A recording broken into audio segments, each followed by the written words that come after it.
All right, besties, hard to believe. 2025, we saw the Jess Machado show, Bunny After Dark, and fan favorite 24 on 24. We started the year with an interview with Congressman Jake Auchincloss, my first interview as an independent journalist. It went well as expected. And then I started writing for my Substack. We documented things like the emergency shelter system, a Boston City registrar who was double dipping, stuff in regards to the Mass DOT, the state of emergency in Massachusetts. And we just wrote and wrote and wrote and wrote and wrote. And the whole time we started building this platform. And as each story, each thread, each video, each live tweet from a courtroom was posted, we grew followers and grew our base across all of our platforms. And everybody started to take notice, including the Boston Herald, who included me in this great story, and including the Mass GOP, where I was awarded Journalist of the Year award for all of my work on the migrant shelters. I was really excited to be a part of that. Back at home, I continued to advocate for things that matter to me, celebrating some big wins, helping candidates get across the finish line in local elections, celebrating when they won. As the chair of the Somerset Republican Committee, we hosted our first town hall event. That's me over there on the left. I was so excited. And then we started covering the Karen Reed trial. Little iffy with, how much access we got to the courtroom. But when I was there, I showed you things that nobody else could see. I got to hang out with this guy in the courtroom, which was pretty great, and get to, of course, give you angles that nobody got to see. I was lucky to land this interview with Paula, who was the juror from the trial. It went everywhere, which was amazing. And pretty much every day, just trying to take a step back and figure out what I was doing. I covered this guy's cases, which not a lot of people did, and started to shine a light on, the First Amendment and making sure it was free. Hung out with a couple of these people once in a while. And then we started the Jess Machado show and this YouTube channel. And we had a really great time. We got to meet the besties. And honestly, we just started to have a lot of fun. And I really enjoyed it. We did a lot of unboxings. We made fun of some things, but it was really about building a community, getting to know people, being honest, having a good time, doing a couple of collabs, introducing the world to Jeff, and, igniting the bunny army that pretty much is everywhere now all the time. All good things must come to end, and the studio is no longer, but that's okay. Everybody made me realize that it doesn't matter where I do it. Everybody was still interested in what I had to say. Personally, I spent some time with my family. My oldest daughter graduated with her master's degree. My son, he graduated high school and started college. And my youngest daughter is thriving at her high school. This guy and I, we went to a bunch of concerts this summer. We got to meet a legend or two out in the wild, and we took a lot of drives out to this place, which is one of our favorites. I continued to advocate for candidates like this guy here. Oh yeah, and Mr. Keneally, and making sure that everybody knows what a great candidate he is so that he will get elected to be our next governor. This year, more of the same, more stories, uncovering corruption and talking about the stories that matter to you. I'm so excited for 2026.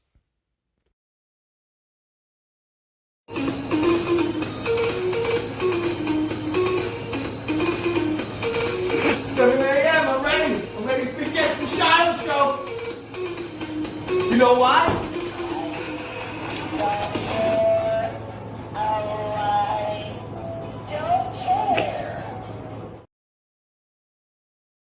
Good morning.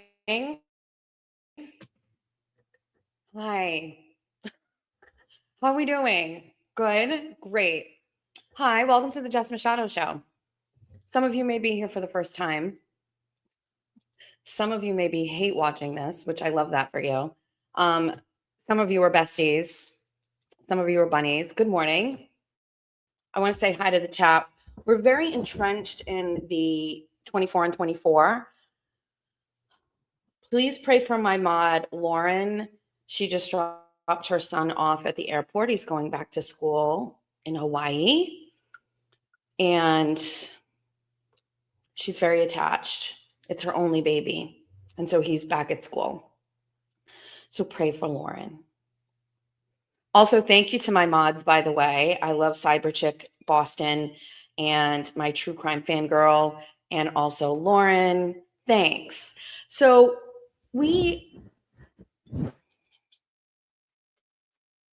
don't worry, everything's fine. We're just normal bunny moms. Exactly. I had to make a decision this morning. First of all, I had to make a decision onto stay in bed and scroll through social media, or take a longer shower and wash my hair. And as you can tell, I chose to stay in bed and scroll social media. I recognize that there is some sort of like a attack on Emily C. Is that what's happening currently right now? I'm not sure what's going on, and I got sucked into that. Good morning, everybody. Hi, besties. But as I was saying, we're entrenched in like morning 24 and 24s. And so like I feel necklace in or necklace out, necklace in. I feel like I'm usually looking at the chat, and now I can't look at the chat. We have 2 beverages today for anybody that cares.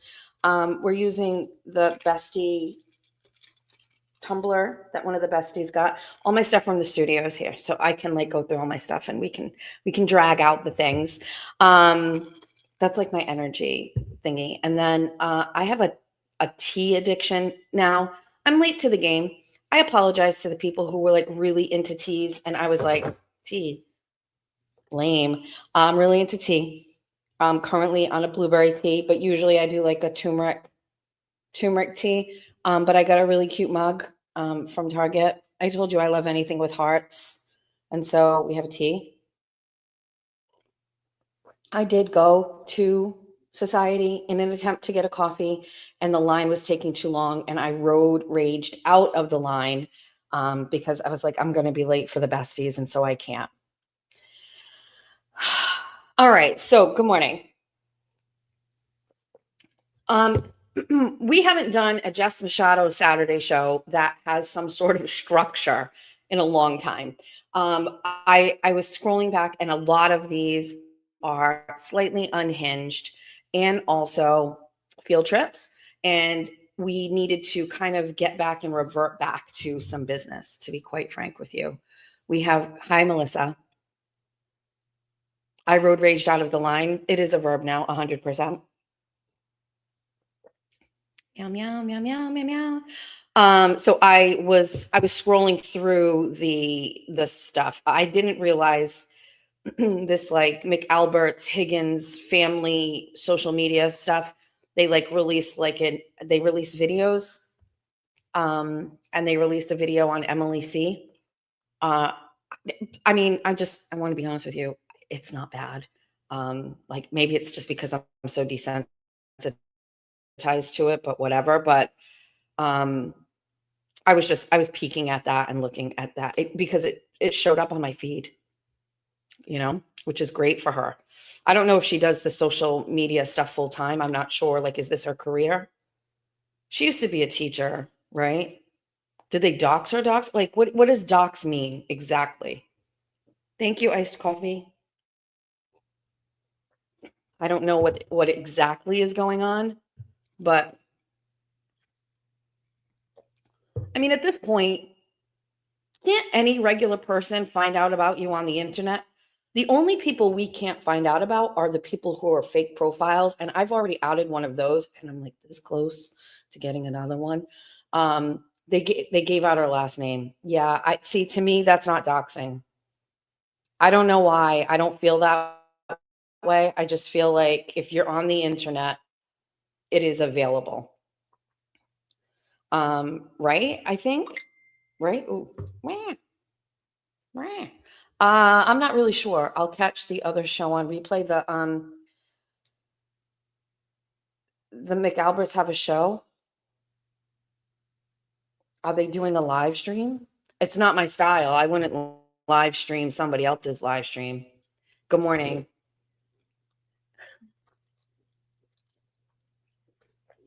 TT, I don't want my government name out there. But you know what, TT? I'm sorry. Okay. So we have an agenda today, and we're going to stick to it because I think you deserve that. Whether or not I can stay on track or at time remains to be seen. I think it's probably a no. I don't want to send anybody into a complete frenzy. But I got 2 packages late last night. It was already dark out, and my dogs were doing that Amazon is here bark, and I was like, what the fuck time is it? It was late. It was late. I'm going to say it was like 7:30. That's late for the hood. This neighborhood, it's very late for Amazon. And so I get 2 packages and one says, I think Jessica. So we have a problem in this house, and I'm so glad the besties have like figured this out. Am I high enough energy for you guys right now? I feel like I'm not high enough energy. We're switching from the tea to the energy drink. This will suffice later. We're going to tell a story today.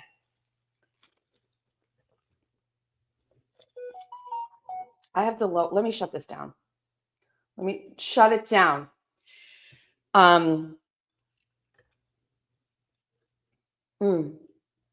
Definitely not sad. You know what I did last night? I started cleaning my closet because remember we did a show in the closet? Great show, right in the closet. Rebounded from not having a studio, cried for 3 days, pulled together a bunny after dark and like managed to put it together and like whatever. We did a show from the closet. Maud Cheryl Cyber Chick was my guest, helped get me through it. She was my emotional support guest that day. You know, the closet was great. I showed you guys a picture of the closet. Here's what the closet looks like. Isn't it amazing? Yes, that's a Yankee sweatshirt, by the way, because football season's pretty much over for me, as you know. And since then, since the closet situation, since the closet episode, we did a room rearrange, which you all are aware of, and we went down bad with the closet. And the closet is a mess. So by mess, I mean, I can't walk like a full foot into the closet. The downside to having a massive walk-in closet is that whenever okay, first of all, I know this is to be true. There's a very small group of you that don't do this. We're going somewhere. We need to try on clothes. And by the way, I'm not 23 trying on clothes. I'm menopausal 49 trying on clothes. Everything is just not fitting properly. It doesn't feel right. That fabric is fucking with me. I don't want to deal with this. We're taking this off, and I am certainly not going to waste my time getting ready to put a shirt back on a hanger. I'm not doing that. So that shirt goes on the floor or on the bed or on the chair or wherever. And so mayhem, crazy. We do hair, we do makeup, we come back, we try clothes. Clothes is fucking everywhere. Okay, well, you know what? It's not good for my mental health for me to walk into my bedroom with all of that clothes all over the place. And so we are picking it all up and we are throwing it in the closet. We are closing the door and then we are going out and we are having a good night, right? Right. The problem is if you do that 2 or 3 times, your closet, especially one that you can walk in and have a whole podcast out of, turns into a massive pile of clothing. And so I continue to just close the door. And then I had this really new habit where all of the laundry that I had that was clean was coming up and going in a laundry basket. And I was just living out of the laundry baskets in my room. And it was this like telltale heart, like the closet is like thumping over in the background. And it's just like, come fucking fix me, come fucking fix me. And I wouldn't fucking do it. I wouldn't do it. 2.5 weeks later, last night at fucking 9:45 p.m., guess what I'm doing?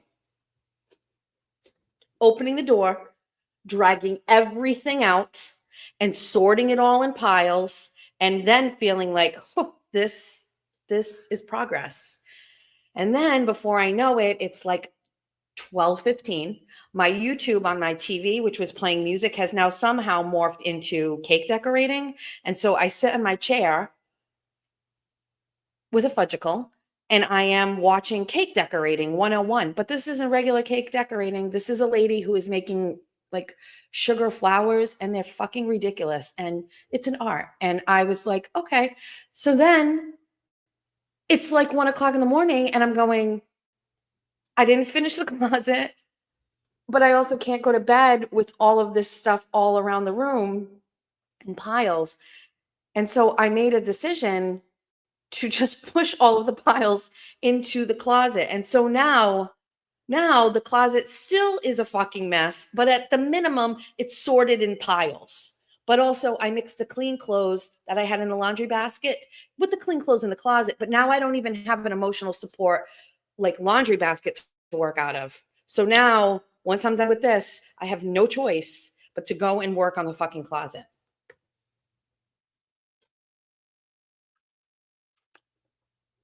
Or we go to Target and we just buy a whole new fucking outfit for tonight.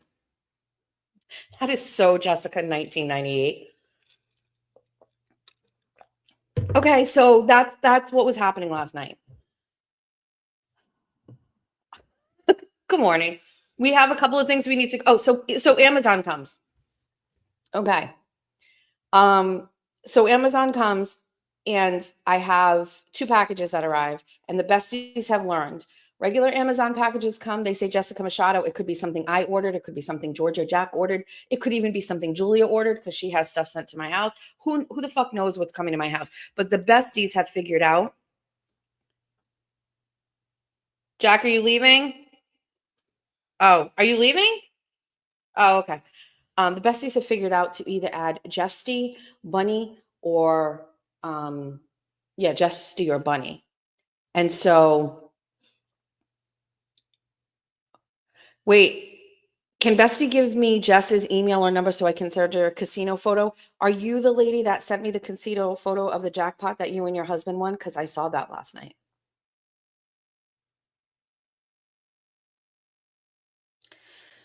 And so I get these 2 packages, and they say Bunny and Bestie or whatever, and I'm like, okay, I'm not even going to try. I'm fucking opening them. I understand what unboxings mean to everybody. Okay. I understand. And unboxings have actually taken on a completely different new situation now because we let the 24 on 24s go so long that now I'm in my driveway trying to finish a 24 on 24 and the mail truck shows up and we just fucking get our unboxings. We get them straight from their farm to table unboxings now. Okay. We are literally getting them from the mail truck directly into my hands and we open them live. You are getting farm to table unboxings. So basically what I felt was, why wait to open them? I'm going to have a show tomorrow. These things may be something that I need to know about. Maybe I need to plan for them. And I don't want to wait. I'm tired of lying to you. I'm tired of also putting myself through the torture of watching unboxings sit on my fucking dining room table. I want presents to be opened immediately upon impact. If you get farm to table unboxings, as do I. With that being said, let me show you what the fuck was delivered to my house yesterday. Okay? Okay. Also these. I know you can't see it very well, but God help us. We have Horizon Social Chart 3.0 that we are going to work on today. Let's do the agenda. I'm going to show you what I got in the mail. Okay. And that's going to take a minute and you're going to need to go and like compose yourselves after we're done. Okay. So there's that. Number 2, we're going to go over the Horizon Social Chart. Now, this light might have to go away because it's fucking with us, and we may have to move the camera over. This is the first version of Horizon Social Chart 3.0. It does not have everybody on there. And I know people are losing their minds. What do we do if we get a new person? Don't worry about it. We'll get to that. I have a story. I have a story that I've been working on, and I made an executive decision late last night that I was going to talk about it, and I'm not going to wait until I organize it into a written thing. I'm not going to do it. I didn't even tell the people that I have been working with on it that I was going to do this. We're going to do it today. I'm going to read it to you. I'm going to read the story to you. You deserve something more than the regurgitated bullshit that continues to happen on the internet. So I'm going to give you a story. I'm going to read it from start to finish in the order of evidence and things that I have. Not my actual story. I'm just going to read it to you. And you're going to be like, what the fuck are you talking about, Jessica? What is this story? It's crazy. It's crazy. And I think it's because I haven't written in a long time. I get in front of the computer, I start typing, and I'm like, oh, that doesn't sound right. Oh, that doesn't look right.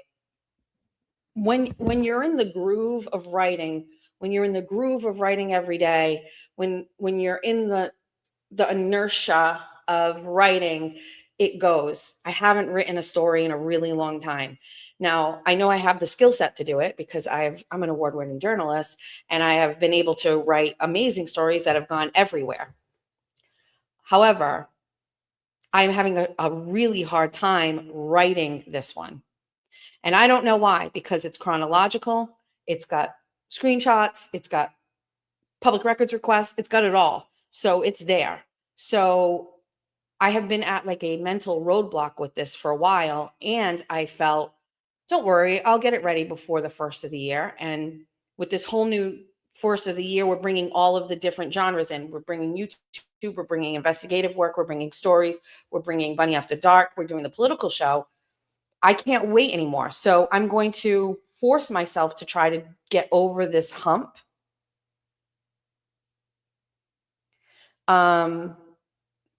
Nurse Kim divorced?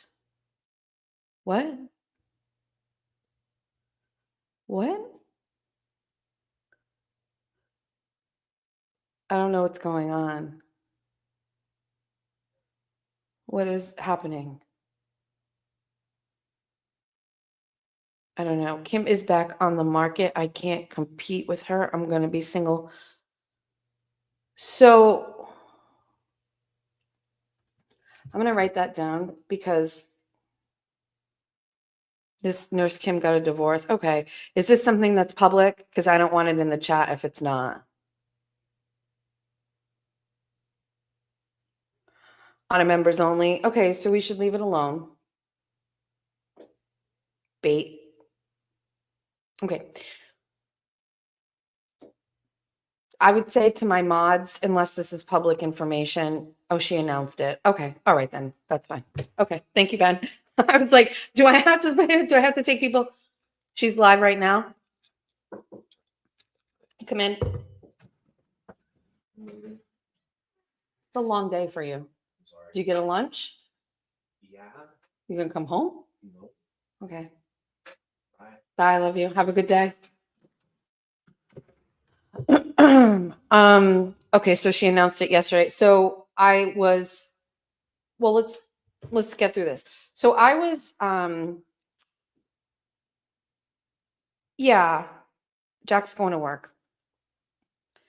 All right, so let's just compartmentalize that and put that aside for now, because I want to let me go and get good morning. Okay. So normally I go out of my way to make sure I don't go live when other people go live. And I think like the best thing that we can do is nobody goes into somebody else's chat and says, so-and-so is live. So if you are watching Kim's chat, do not write in Kim's chat, Jess is live. I don't mind you writing it here, but I don't want my bunnies acting that way. We give space. So just don't go over there and be like, Jess, don't do that. I don't care. I just don't. I grew up with the Brook of Brian LTL where that's fucking makes people mad. So just who cares? Who cares? Listen, I don't know what Nurse Kim is doing, but does she have puppets? Kidding. I didn't know that until I saw somebody in the chat that said something that oh no, and I just didn't want people to think that I scheduled. I know the besties know I'm on Saturdays. I don't care about that kind of stuff. This is the internet, people. Also, shout out to the replay crew, because if you're not here and you're watching something else, thanks for coming back and watching this one. Let me show you what I got in the fucking mail yesterday. Stand back.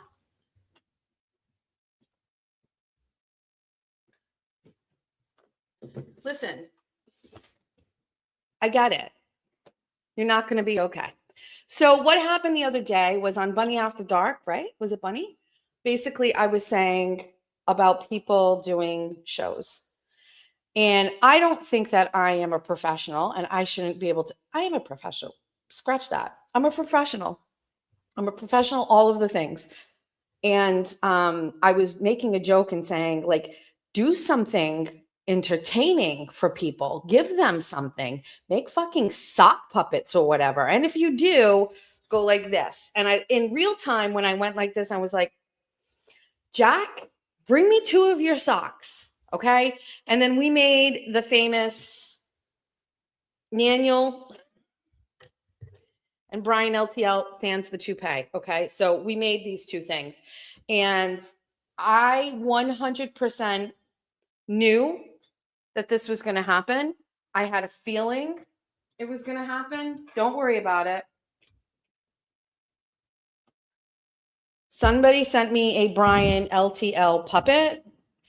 And then someone sent me a BLT puppet.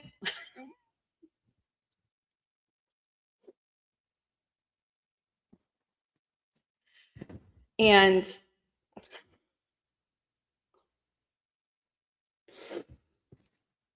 it's fine. Okay. It's totally fine. This one is BLT. No, this one is BLT. And this one is just LTL. Okay.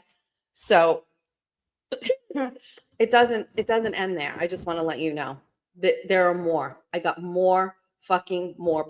How quickly were these made? I don't know. How fast does a 6-year-old in China fucking make puppets? Because it came from Amazon. Nobody made these. Somebody fucking bought them on Amazon. Listen to me. Do you know how much fucking potential this has? I know if you're watching the show for the first time, you're like, who's this bitch and what is happening? Listen to me. This right here is going to make me so much money.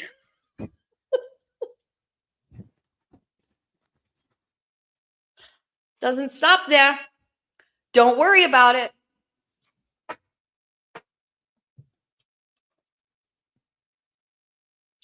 Yes, there's more. We got a bunny one. Okay. So we got a bunny one. It's fine. There is so much potential. Okay. Hi, I'll have a large iced white chocolate pistachio made with whole milk. Great, thanks. Now, the other ones, they all came in a lot, okay? And so now we have to make a stage and lights, obviously. Now, I got a bunch of other ones and they don't exactly look like everybody else, but we're going to need to make them into characters, obviously, okay? And so we have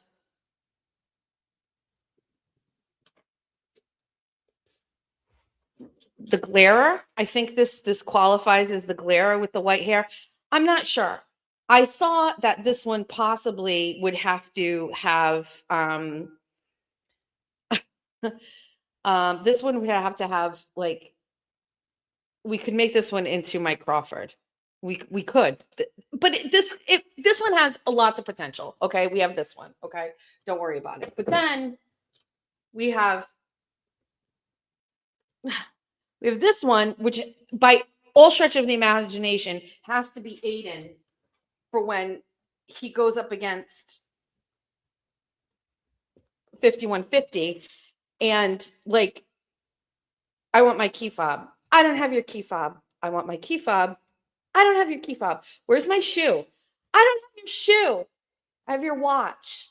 Like, there's so much here. Like, Wednesdays are going to be off the fucking rails.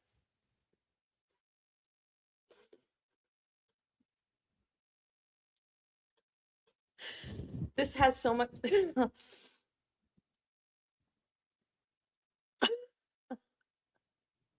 Okay. There's a lot going on. Now,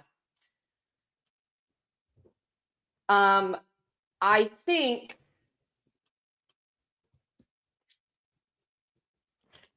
this one is going to do, she's going to be Naniel and also Mike Crawford's girlfriend. But this is going to be Naniel. And let me just, we're going to work through something together. Don't worry about it. Hold on. Just hold on. Let me show you. It's Nan Chop. We do have a Nan Chop, though, coming. Wait, hold on. Wait, I'm getting messages in real time? Hold on. People.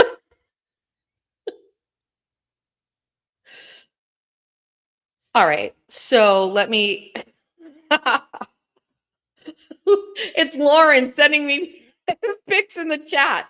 Just hold on. So watch. Watch what we're going to do.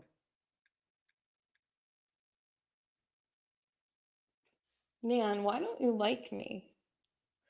I'm jealous of you. Why are you jealous of me? We're not the same. Because you're prettier. I know, but you're an attorney. It doesn't matter. It's fake. Shh. Shh. Hold on. Where is the God, I hate myself. I just hold on. I'm finding it. Talk to Nan.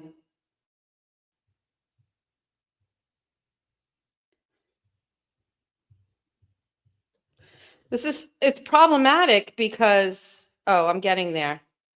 I'm getting there. Okay. It's problematic because, oh, that's me. Weird. Okay. Is everybody good? Can we not do anything else today but puppets? Okay. Hold on.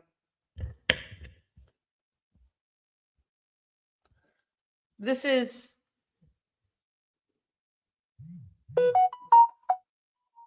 Hold on, I have to shut down the notifications. This will be a respectable show, I promise you. At some point it will be respectable, just not right now. What's up? Long time no see. Wait. Just wait. How am I going to put the puppet on my hand? I'm going to have to hit the button with my nose. Will that work? Shoot. All right, just What's up? Long time no see. Yeah, it's been a long time. I thought you threw a grenade and everything after you burned the fucking world down. Individuals were probably confused and a little scared. Did you go into hiding with your new boyfriend after you said I couldn't be around kids and shit? Or what? Are you just what? What can I do for you, ma'am? As I called them, bald assertions on the record without an affidavit. So they are, in terms of legal argument, unsupported statements. All the assertions, more just rumor and using context clues from what I can dig up. But can I help you? I know that I don't love you. I hate you. You said it in your stream. I said it like right after you said it. You said it? No, I didn't get anything from you. I couldn't see any one of your protected, wonderful, well-written tweets. I could check my notes, but Seriously, make binders great again. Like, I couldn't see anything you said. People would go on your Twitter and screenshot and send it to me. The ones that you allowed to see it, but Facebook is gone. And plus, I can never really decipher what you're saying. A lot of weird, probably made up language like stream graping and stuff. I'm going to lead you here, then I'm going to bring you here, then I'll explain here, and I'll tie it all together. Okay, just a side comment.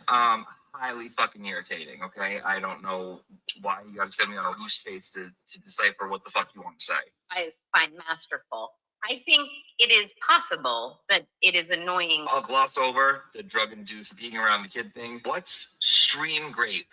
You were like, what the? Yeah, no. I always try to help if I can. Okay, so when did I aggressively stream grape you? More importantly, what does that even fucking mean? Now, I can't answer the question you've asked, so I'm trying to answer a different one for you. Okay, so I'll ask it differently.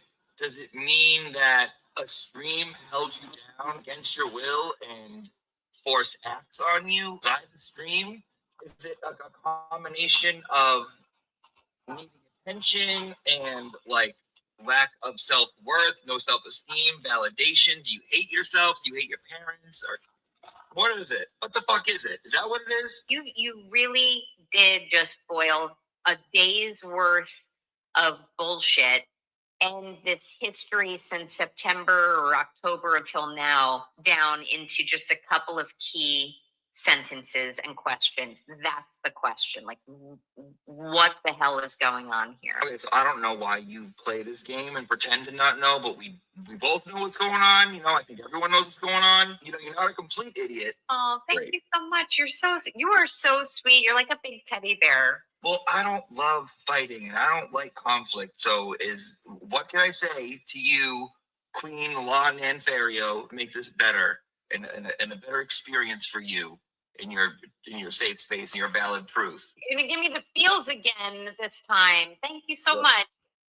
So you didn't give up the first time, so we're still doing this. Okay, well, you can get the fuck over yourself, huh? It's really not over. So while the argument ended, it's not over. But okay, no, that's fine with me. I'll see you next time you come up this way. I'll meet you somewhere while you're shaking babies and kissing hands at ground zero and dating everyone you meet and rebuilding the 9/11 memoriam and screwing half of the East Coast. Watch the fuck out.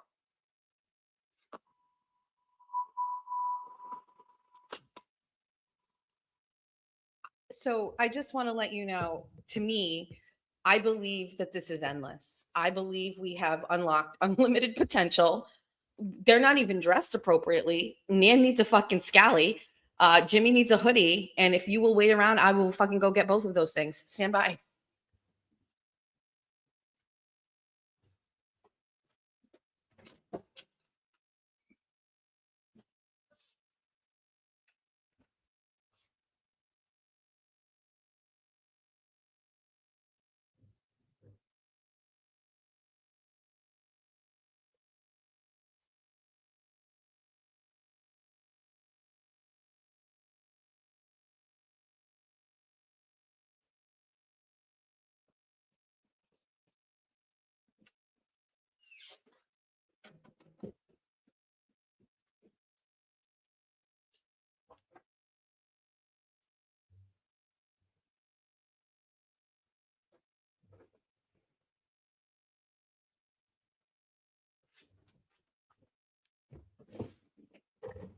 What? Is everybody all right? What's the matter? Is everything okay? Yes or no? What side was Jimmy on? Well, this is the Jimmy side. So basically what I think is we could do puppet shows like endlessly. Like give this guy a hoodie so then he can like hide behind it, right? Like this works. And then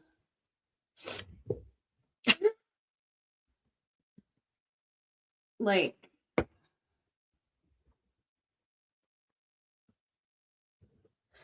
this girl needs like a hat.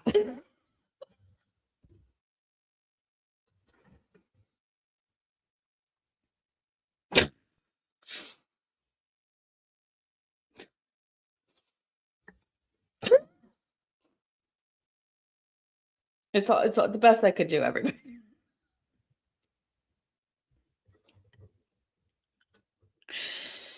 Are we good? Everybody okay?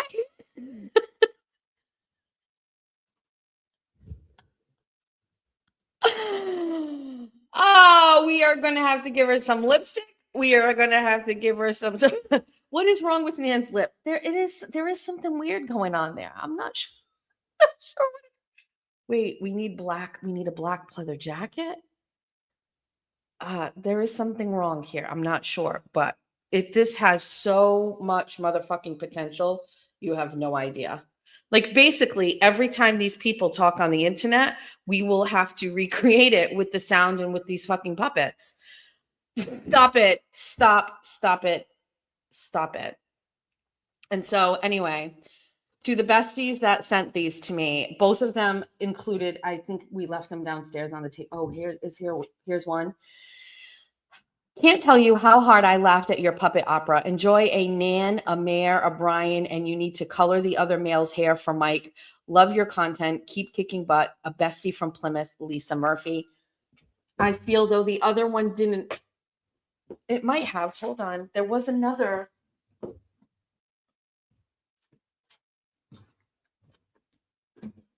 Man Chop, Brian, Bitch Brian, Cryford, and Jessica Bunny. You had me rolling with the sock puppet, so I got you these to further entertain us with. I enjoy watching your shows so much. Keep being you, from Susan. Wonderful, absolutely amazing content for days. I am so excited. Thank you to the besties who sent these over.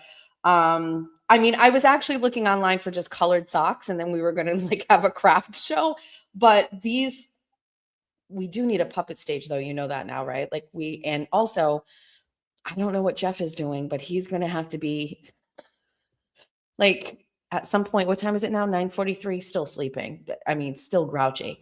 But once he gets up, we may have to ask Jeffrey to, you know, participate and help. Okay. I love them. I'm obsessed. Hold on. Let me put them away.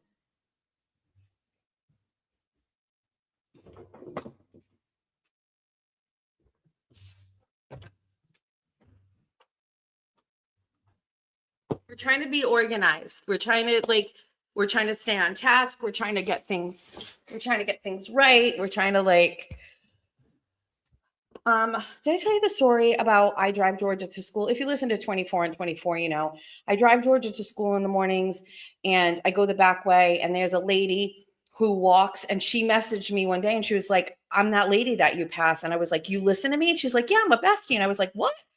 She sent me a hat that says cunty on it. I know this is not professional Saturday morning. This is Bunny After Dark shit. But I just wanted to say, because this week I was driving by her and I slowed down and yelled out the window, best day.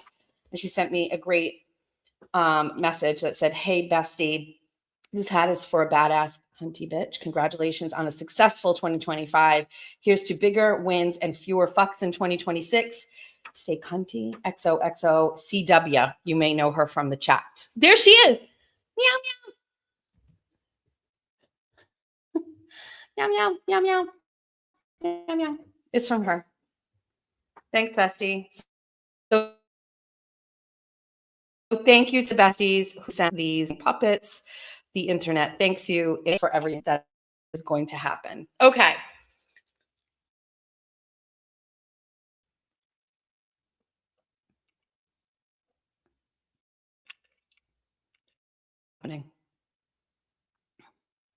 We have to hide this. Okay. Oh, for crying out.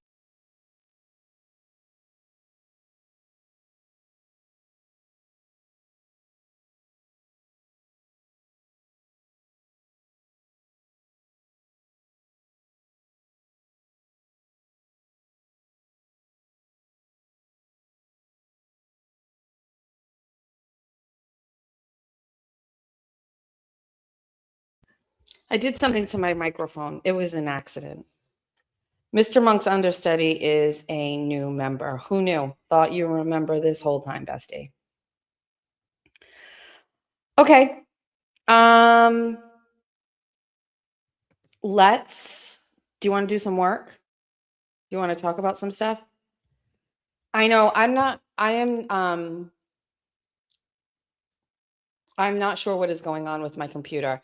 I have never had these kind of problems. Some people are blocked by Mr. Monk's understudy. I can't control the internet. I can't control people. I don't know what to say. AZ Nature Chick Venmo is right on the screen. It's just Jess Machado show. 51. Romy, we are not doing a field trip today. We're not doing a field trip today. We're going to talk about something. So, and then we'll do the social horizon chart, okay? Okay. So, no fooling around. No fooling around.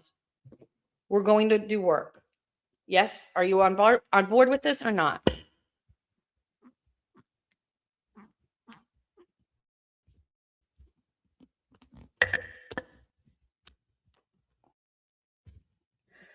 Are we okay with doing work? Okay, everybody get your shit together. We're about to talk about something serious. Okay. There's like fur. Get to work. Sit down. What are you drinking? What do you have for beverages? As I stated in the beginning, I have a blueberry tea and I have like an energy drink, but I'm like ready to plow through that one so that I can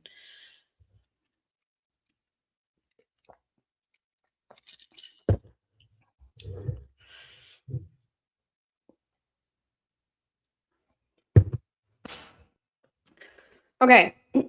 So we're going to be talking. So there's multiple layers to this. And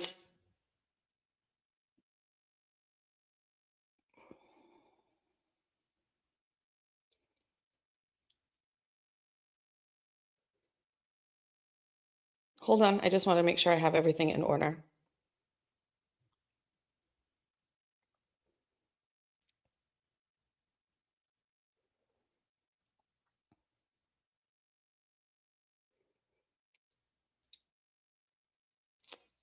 All set.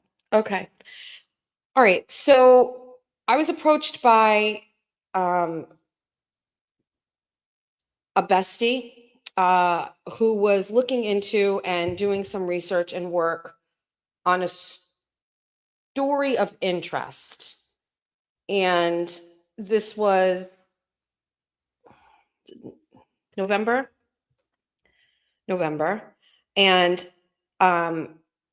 I had made the commitment to not work on any stories. I made the commitment to focus on building this YouTube platform, which I actually think we are very close to hitting 9,000 subscribers. I thought we were like within a couple people of that. And so, like not being able to commit to something was going to be a problem for me. And I didn't want to take anything on half-assed, because no investigative piece that I've ever done has been half-assed. They have taken like an extraordinary amount of time. Anybody who does this, whoever it is, will tell you like you're building a story and you want to get it right.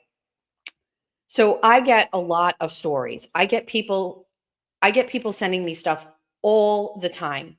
And I may not respond to all of them. And listen, I never thought that there would be a day where that would happen. I thought I would have plenty of time to be able to read something and figure it out and then make a decision on whether I would discuss it or write about it or not. But unfortunately, I get so many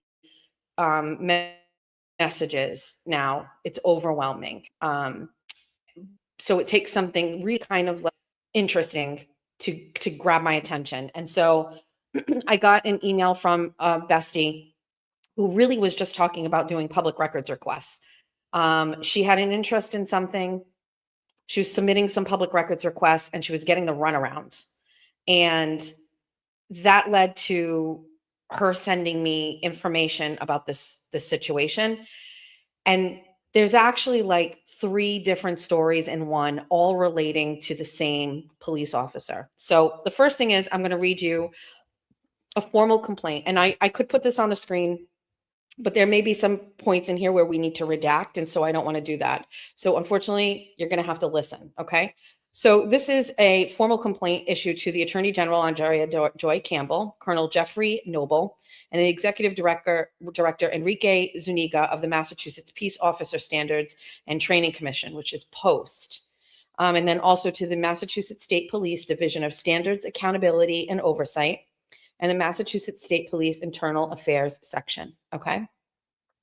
To the mods that are hanging out in the chat, we're working on business here. So if people are being dicks, get rid of them, and they can come back to me later and I'll add them. But like for what we're doing here, let's do this.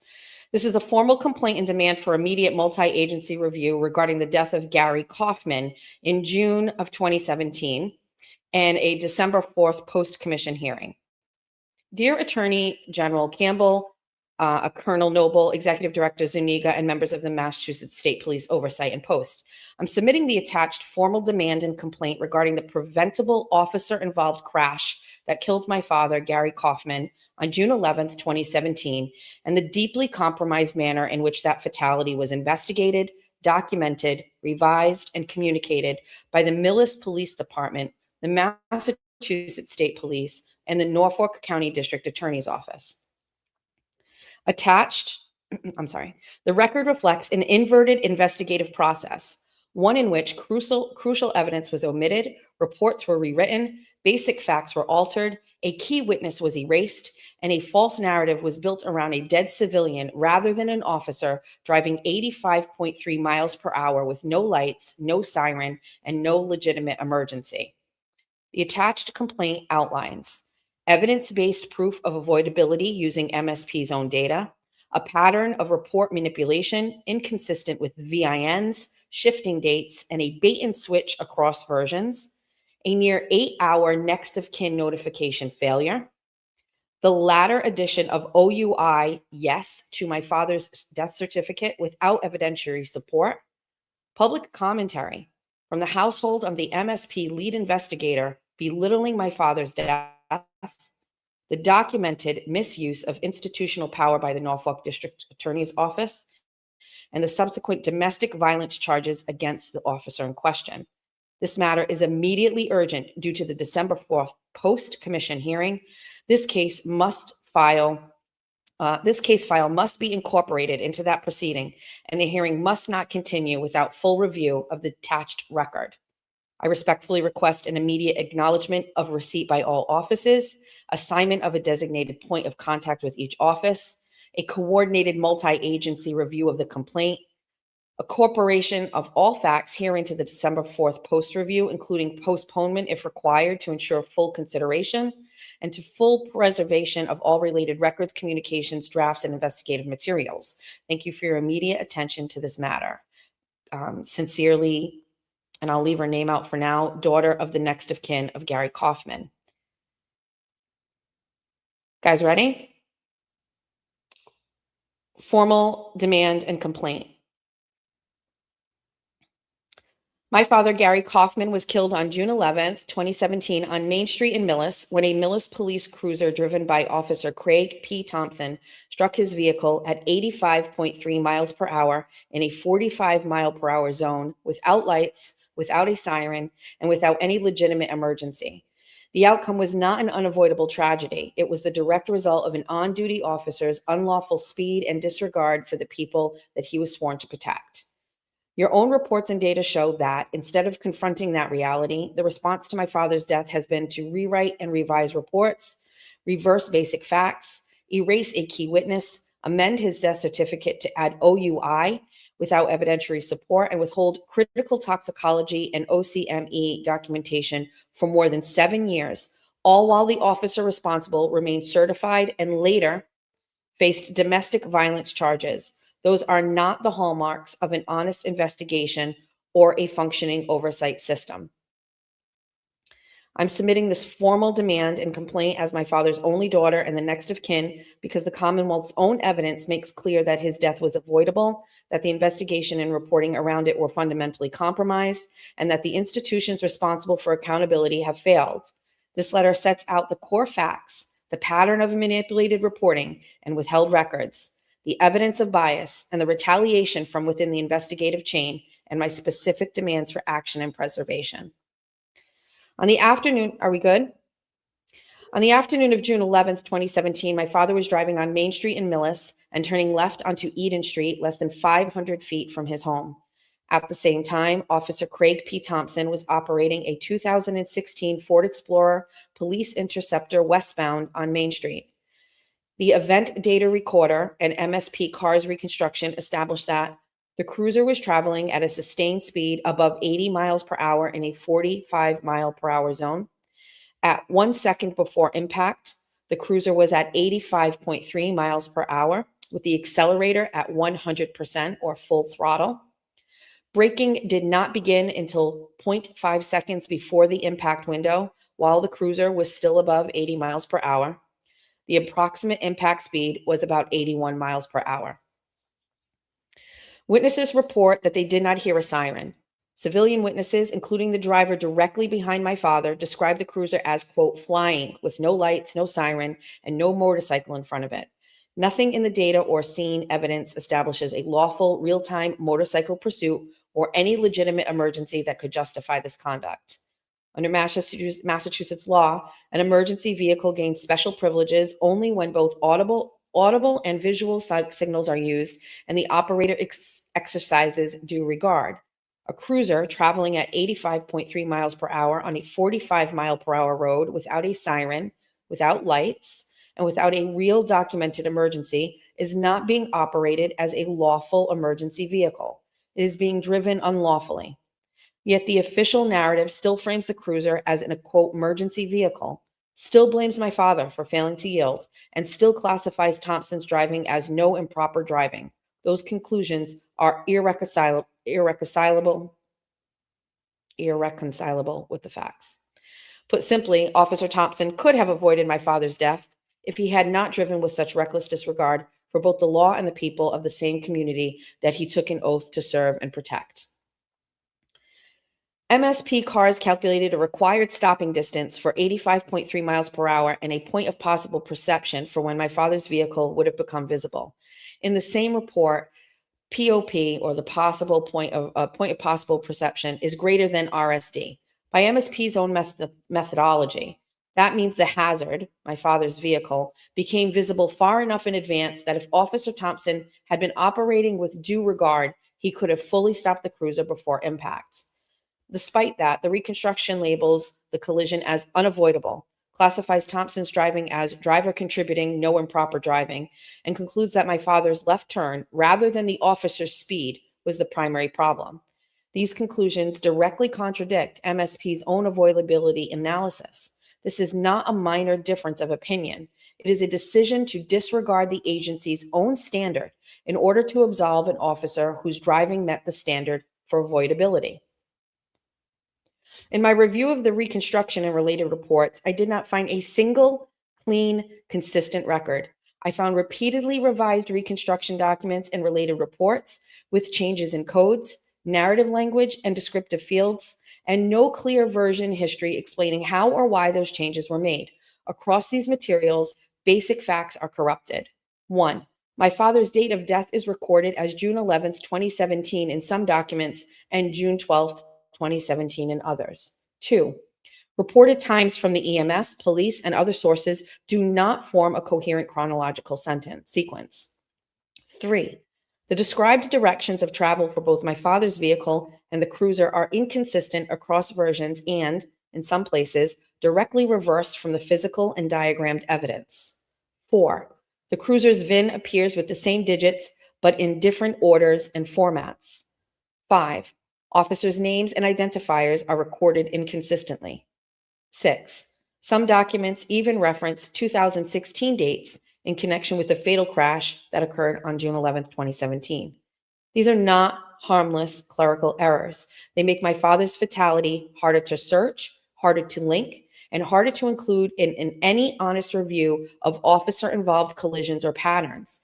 The reports were repeatedly rewritten and effectively bait and switched, with details and conclusions evolving over time in ways that consistently protected Officer Thompson and kept his conduct from being identified as the cause.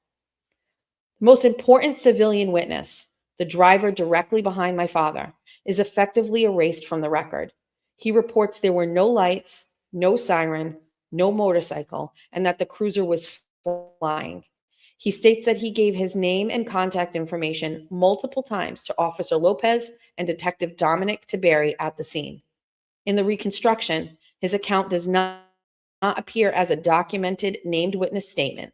Instead, he appears only as a vague, anonymous reference to a, quote, white van with no name, no contact information, and no meaningful description of what he saw. The one eyewitness who directly contradicts the emergency pursuit narrative is reduced to a non-identifying line and effectively removed from the witness list. That is investigative bias, not neutral fact-finding. My experience with the records in this case has been consistent and with concealment and not transparency. The EDR showing 85.3 miles per hour was imaged on the day of the crash, yet the MSP reconstruction was not provided to my family until a year later. On June 27, 2017, the RMV told me there was no report on file for my father's fatal crash, although reports and data already existed.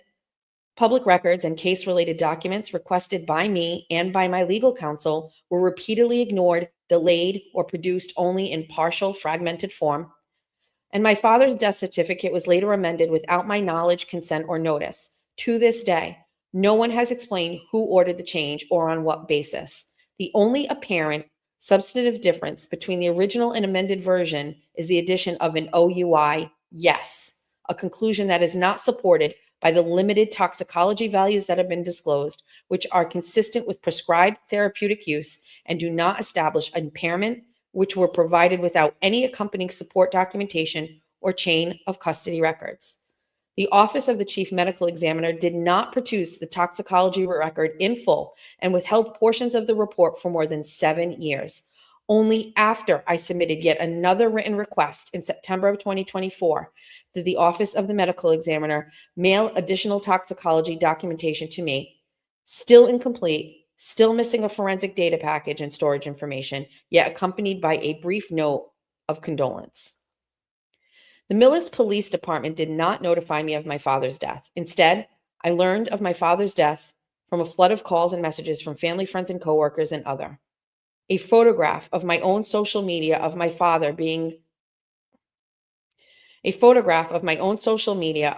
holding my infant daughter was already being used in the media to identify the man who had been killed before any notification to me.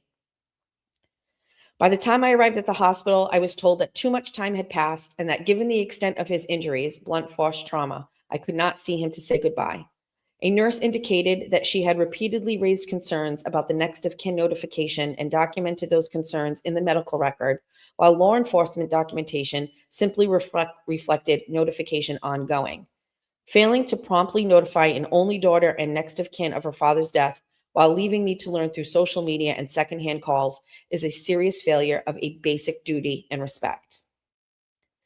On June 11th, 2017, the same day my father was killed, Millis resident Patrick Waterman, I want to make sure I have that right, Patrick Waterman, commented on the Millis Police Department's own Facebook page about the crash. He identified Thompson by name and wrote that this outcome was, quote, pretty much a guarantee. He described a recent near collision in which Thompson came flying around a blind corner, forced Patrick to slam his brakes to avoid being T-boned, and only turned on his lights afterward to, quote, cover his ass because he was, quote, hauling. This is a detailed public report of prior reckless lights after the fact driving by the same officer on local streets. It matches the same pattern of conduct that killed my father. Extreme speed, no siren and lights, activated only after the danger existed. There is no indication that this was treated as a serious complaint or that it prompted any meaningful internal review of Thompson's driving. In late 2024, bias in this case became unmistakably public.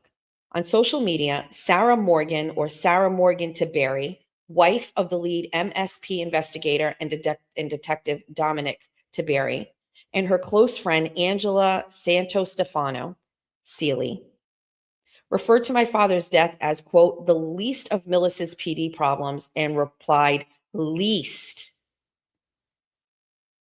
TB, let's chat. Trivializing his death and suggesting that they should take further discussion off thread. They addressed me directly, questioning why I did not, quote, trust or believe Millis police and speaking in a mocking, dismissive tone. Angela suggested someone was, quote, under the influence, ending with, come on, if you know, you know. There has never been any public documentation that my father was, quote, under the influence.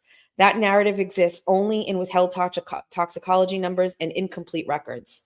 Initially, Sarah commented under the name Sarah Morgan, and after community members told me that Sarah Morgan was Detective Tiberi's wife, she changed her display name to Sarah Morgan Tiberi, denied having any commented about my father, implied that I had omitted a very important information she would not share, and then edited or deleted prior comments. On December 2nd, 2024, after repeated hostile interactions, I was forced to block both women. Screenshots of these posts and comment threads are preserved and provided as Exhibit A in this complaint, and they're included. It is also directly relevant that the Millis police chief, Christopher Sofayer, served as a groomsman in Detective Dominic Tiberi's wedding. That level of personal relationship between the chief and the lead investigator on my father's case makes any claim of detached, objective oversight impossible to take seriously, especially where Chief Sofayer signed off on reports and conclusions that contradict the underlying data and omit the key eyewitness. The combination of this close personal tie and the documented reporting failures only further undermines any confidence that my father's death was ever reviewed by an independent professional chain of command. This is current direct evidence of bias and hostility from the household of the lead MSP investigator in a case where evidence has already been withheld and manipulated for years. It confirms that my father's case has not been handled by a neutral, professional, and unbiased investigative chain.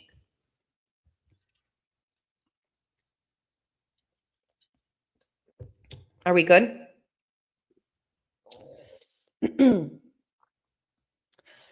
When I attempted to pursue civil accountability shortly after my father's death, I experienced the conduct of Norfolk County District Attorney Michael Morrissey's office. His office did not act as oversight, but as an egregious misuse of power to silence me. I was stonewalled at every turn, even for basic public records requests. According to communications relayed to me by my then legal counsel, his office raised a decades-old DUI from my father's past, signaling the false narrative they had already chosen to drag his name through the mud if I continued to push for accountability.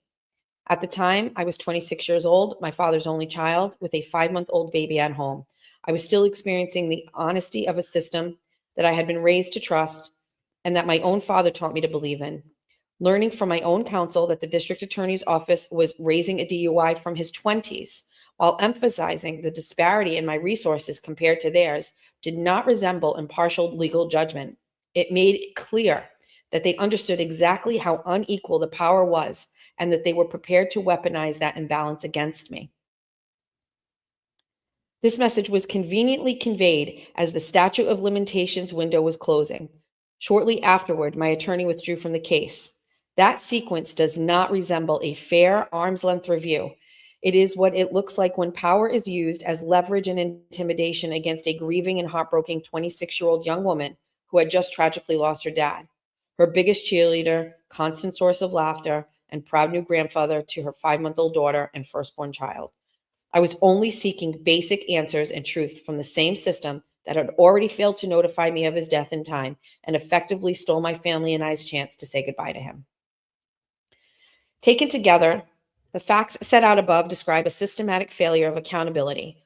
Officer Thompson's unlawful speed and conduct that caused an avoidable death, MSP's own avoidability analysis contradicted by its conclusions, repeatedly revised and inconsistent reports that distort basic facts and effectively remove a key eyewitness, an amended death certificate adding OUI yes without evidentiary support, withheld and drip release OCME records, including toxicology materials first partially provided in November of 2024, bias and harassment from the household of the lead MSP investigator, Detective Dominic Tiberi, the conduct of Michael Morrissey's office when I initially sought civil accountability, and subsequent domestic violence charges against Officer Thompson while he remained a certified officer. Given the incomplete documentation, the undeniable delays in disclosure without any justifiable explanation, and the most recent example of documented bias as late as November 2024, it can be strongly argued that the ordinary statute of limitations concepts should not be invoked as a justification for inaction in this matter. The pattern here is not of a closed, fully disclosed case, but of an ongoing course of concealment, intimidation, and bias that has continued to the present. In light of the facts above, under the authority of GLC 6E and your respective duties, I formally demand that the Massachusetts State Police conduct a full independent re-review of the MSP CARS reconstruction and all associated reports in my father's case. 2, correct the official report to reflect the actual avoidability analysis, speeds, signals, directions of travel, and witness information. 3, initiate or reopen appropriate internal affairs and professional standards reviews into the conduct of Officer Craig P. Thompson, Detective Dominic Tiberi, and the supervisors who approved the reports. For the Post Commission, she asks that they treat this complaint as a formal submission under GLC 6E.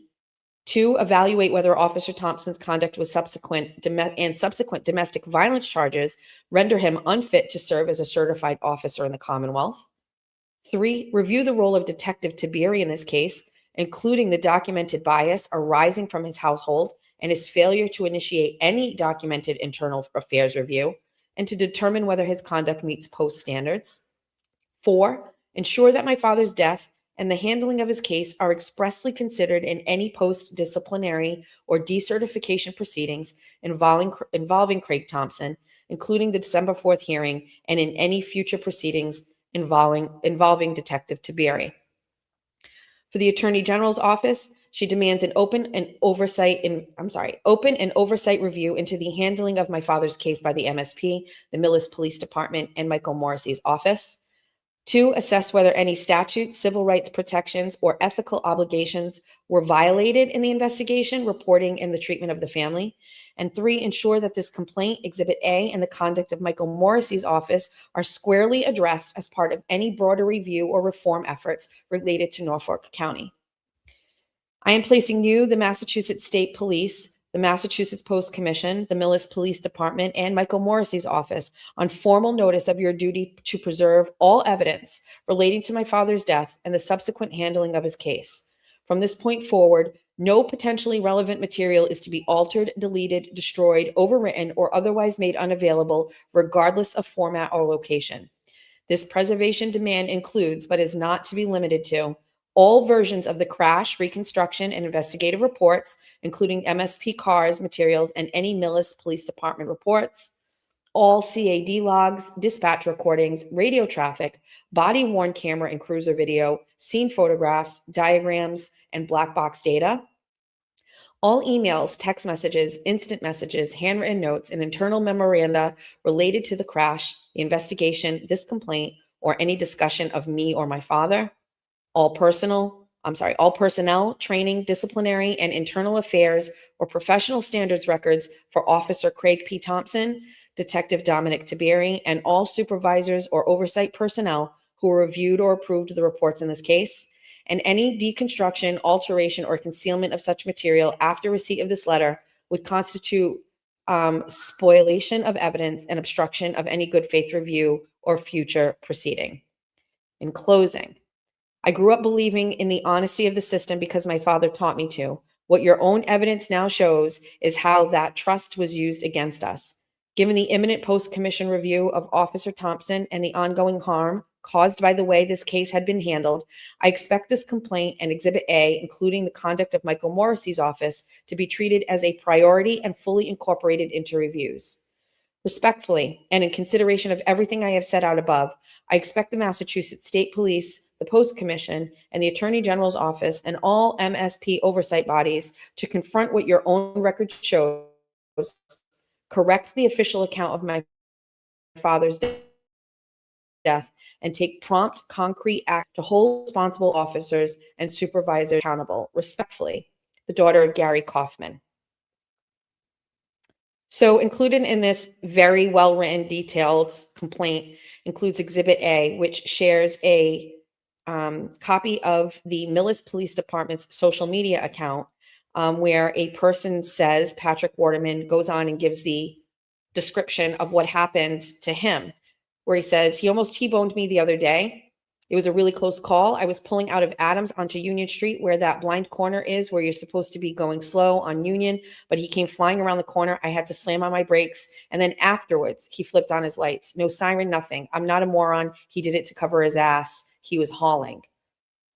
And then ironically, some of you maybe saw this, but in 2024, November of 2024, someone in the Turtle Boy OnlyFans Facebook page sent a copy of the Boston 25 News report that says, officer injured, man killed in Millis crash.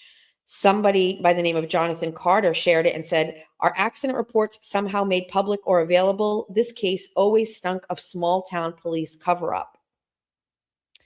And it includes her comment where someone says, and then the comments from the wife of the state police officer are shared, the screenshots of that, and that continues in all of the Facebook interaction, which actually took place on the Turtle Boy OnlyFans Facebook page. Screenshots of Sarah Morgan's Facebook profile, and then after the communication between the daughter of the deceased and Sarah Morgan, the change and adding Tiberi as her last name. This woman has screenshotted those as well.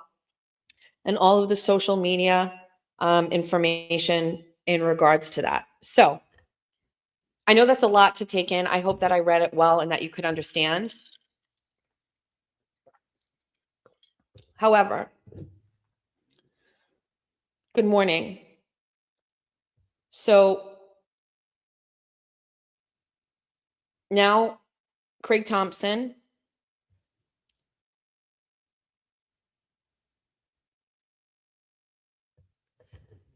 is the Millis police officer. And on October 17th of 2025, a Millis cop was arrested in Medway, and his name is Craig Thompson. He was placed on paid administrative leave by his department after being taken into custody on September 30th by Medway police in what published reports indicated was an incident of domestic violence. In response, the Peace Officer Standards and Training Commission, or Post Commission, issued a suspense on October 2nd, and it says, suspension of Craig Paul Thompson. The Post Commission hereby suspends the law enforcement certification of the respondent, Craig Paul Thompson, pursuant to Mass General Law and the Commission, and has received sufficient, this is not written well, by the way. The Commission has received evidence that the respondent has been thus requiring the immediate suspension of the respondent certification. The respondent suspension is effective immediately upon receipt of this order by the respondent or the head of the respondent's law enforcement agency, whichever is earlier. The respondent is hereby directed to surrender, and the respondent's agency is directed to collect without delay any agency-issued credentials and equipment that promote and support the performance of functions associated with service as a law enforcement officer, including, but not limited to, any uniform, badge, firearm, assigned cruiser, and use of instruments such as tasers. And then it goes on to say, the closing argument, piece from the Post Commission. So why was he, why did the Post Commission issue this? So there was a domestic violence situation at his home, and he was arrested. And from what we can gather, this domestic violence situation occurred between his wife's son and he, and he was arrested. But in 2022, Craig Thompson's wife died unexpectedly. She was a Southborough firefighter. She was 38 years old, and she died. So in this article on patch.com, says Southborough, Massachusetts. The Southborough Fire Department is mourning the loss of a firefighter, Lisa Thompson, 38, died Friday due to an unexpected medical condition, according to her obituary. Thompson, a Medway resident and the mother of 2 sons, joined the Southborough Fire Department full-time on November 15th. She previously served as a call firefighter in Sherborne and Medway. Quote, in that short time, she demonstrated a sincere commitment to her fellow firefighters, the department, and to those we serve, the fire department said in a social media post. Members of Thompson and her husband, Craig, a Millis police officer, started a GoFundMe page over the weekend to raise money for expenses related to the funeral and to Thompson's death. Quote, Craig and Lisa have devoted their lives to serving others. Their joint commitment to public safety, along with Craig's military service, is unmatched, the fundraiser says. The financial burden Craig now has raising these 2 boys as a single parent is immense. So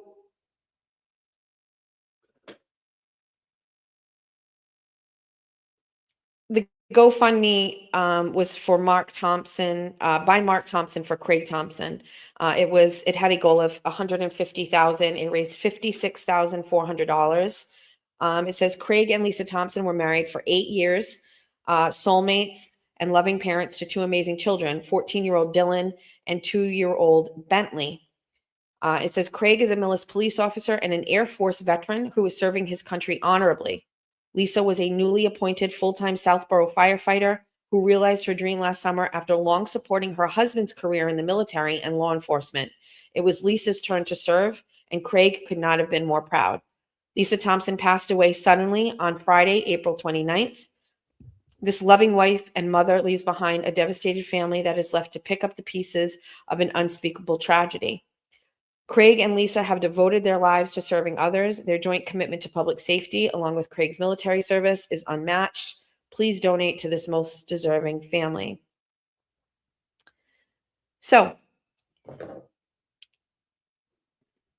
the domestic violence situation where Craig was arrested was in regards to Lisa's son from a previous relationship or marriage. So it is not Craig's son. And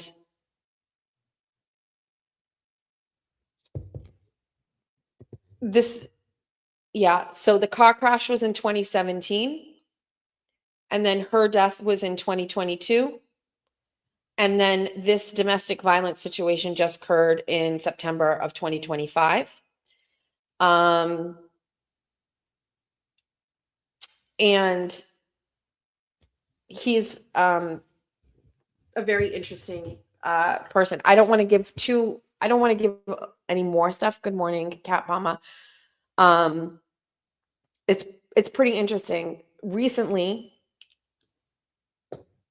his wife, Lisa's parents, have filed asking. So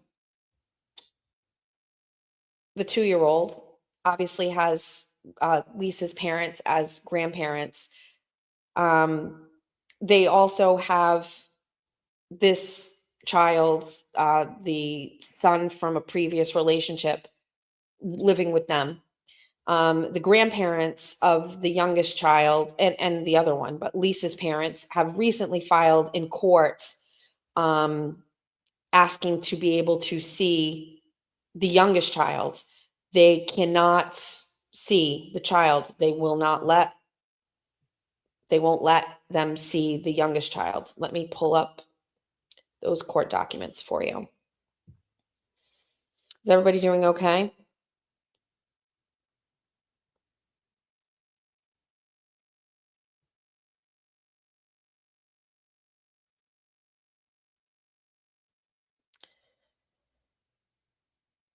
All right.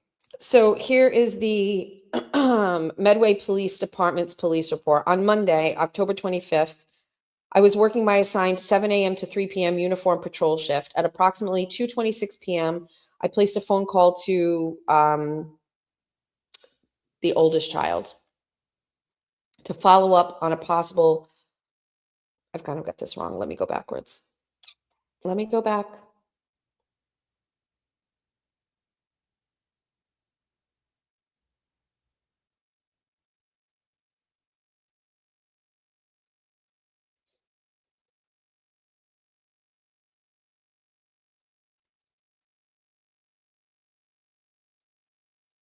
Okay, so the grandparents to Lisa's children filed this affidavit in court on November 18th of this year. And it says, my wife and I are maternal grandparents of the minor baby child, not baby, but we love this child and have always done all we could to visit, spend time with, and care for the child. Our older grandson is 18 years old and lives with his aunt. The older child and the younger child love each other and are very close. Our daughter died on April 29th in 2022. The two children's father, Craig Thompson, has been angry and very restrictive about visits with the youngest child on or about September 27th. The oldest child was living with Craig Thompson and the younger child. Craig came home drunk, yelled at the older child to get off the phone, and then jumped on the older child and beat and strangled him. Myself, the older child, and I are greatly concerned about the youngest child's welfare and miss him very much and want to visit and be with him. So this was filed on November 18th. And I believe that there was supposed to be a hearing scheduled. It's not yet. So they submitted that affidavit. So in regards to the original situation that occurred between the oldest child of his deceased ex-wife and Officer Craig Thompson, I don't have that police report. However, there was a police report filed where the oldest child thought that there was a violation of the probation that he was on awaiting those charges. And that police report is from the Medway Police Department. And this officer said he was working his assigned 7 to 3 uniformed patrol shift at 2:26 p.m. I placed a phone call to the oldest child to follow up on a possible probation violation he had reported. The oldest child is the victim of a domestic assault and battery and strangulation case from September 30th. The defendant in the case is Dylan's father, but it is his stepfather, Craig Thompson. Thompson was arrested and bailed out by a woman by the name of Leslie with the conditions of a stay away, no contact on the oldest child. There were no active restraining orders at this time. Thompson is not currently being supervised by a probation officer, so I contacted ADA Gordon Stanton regarding the matter, and he requested that I take a report from the child and move forward to report him. The child told me that on Saturday, October 18th at approximately 5:16 p.m., he received a Snapchat video from Thompson's Snapchat account. That Snapchat appeared to be a video as well as a text message. The message appeared in a group chat with Thompson's girlfriend. Dylan, he's over 18, so unfortunately, I'll edit that out, has both accounts blocked, so he was unable to open the video. He provided me with a screenshot of the notification, as well as the video taken on a different phone that shows that the child was attempting to open the video. There is a message that pops up that warns the child that he has both users in the group chat blocked, so the child did not open the video. The video that Thompson sent disappears as a notification, indicating that he had unsent the video. So the child does not know what that video was of. Both screenshots and video have been sent to Detective Sergeant Swarthout for evidence preservation. I advised the child I would be forwarding the information to the DA's office. I also told him to contact the station if he received any further communications from Thompson. So, I would also like to mention that there is someone who is a part. Do we hit 9,000? That's great. Yay. Thanks, besties. We have 9,000 subs. That's wonderful.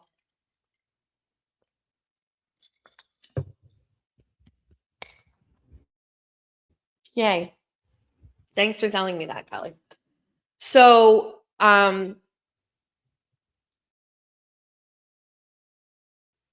so there's someone in the chat here you've probably seen request in regards to this whole, you need to send someone to the sunroom. There is a surprise for you. Somebody just, Lauren said there's a surprise for me in the sunroom.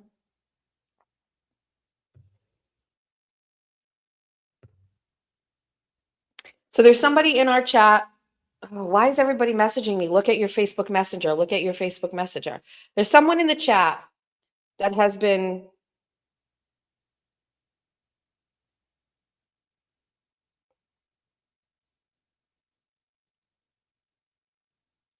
all right, we're going to get to it. There's someone in the chat. So yes, so I'm going to actually, now that I've put this out here, now that I've talked about it, there's someone in the chat. I don't know if they want me to say that they're involved.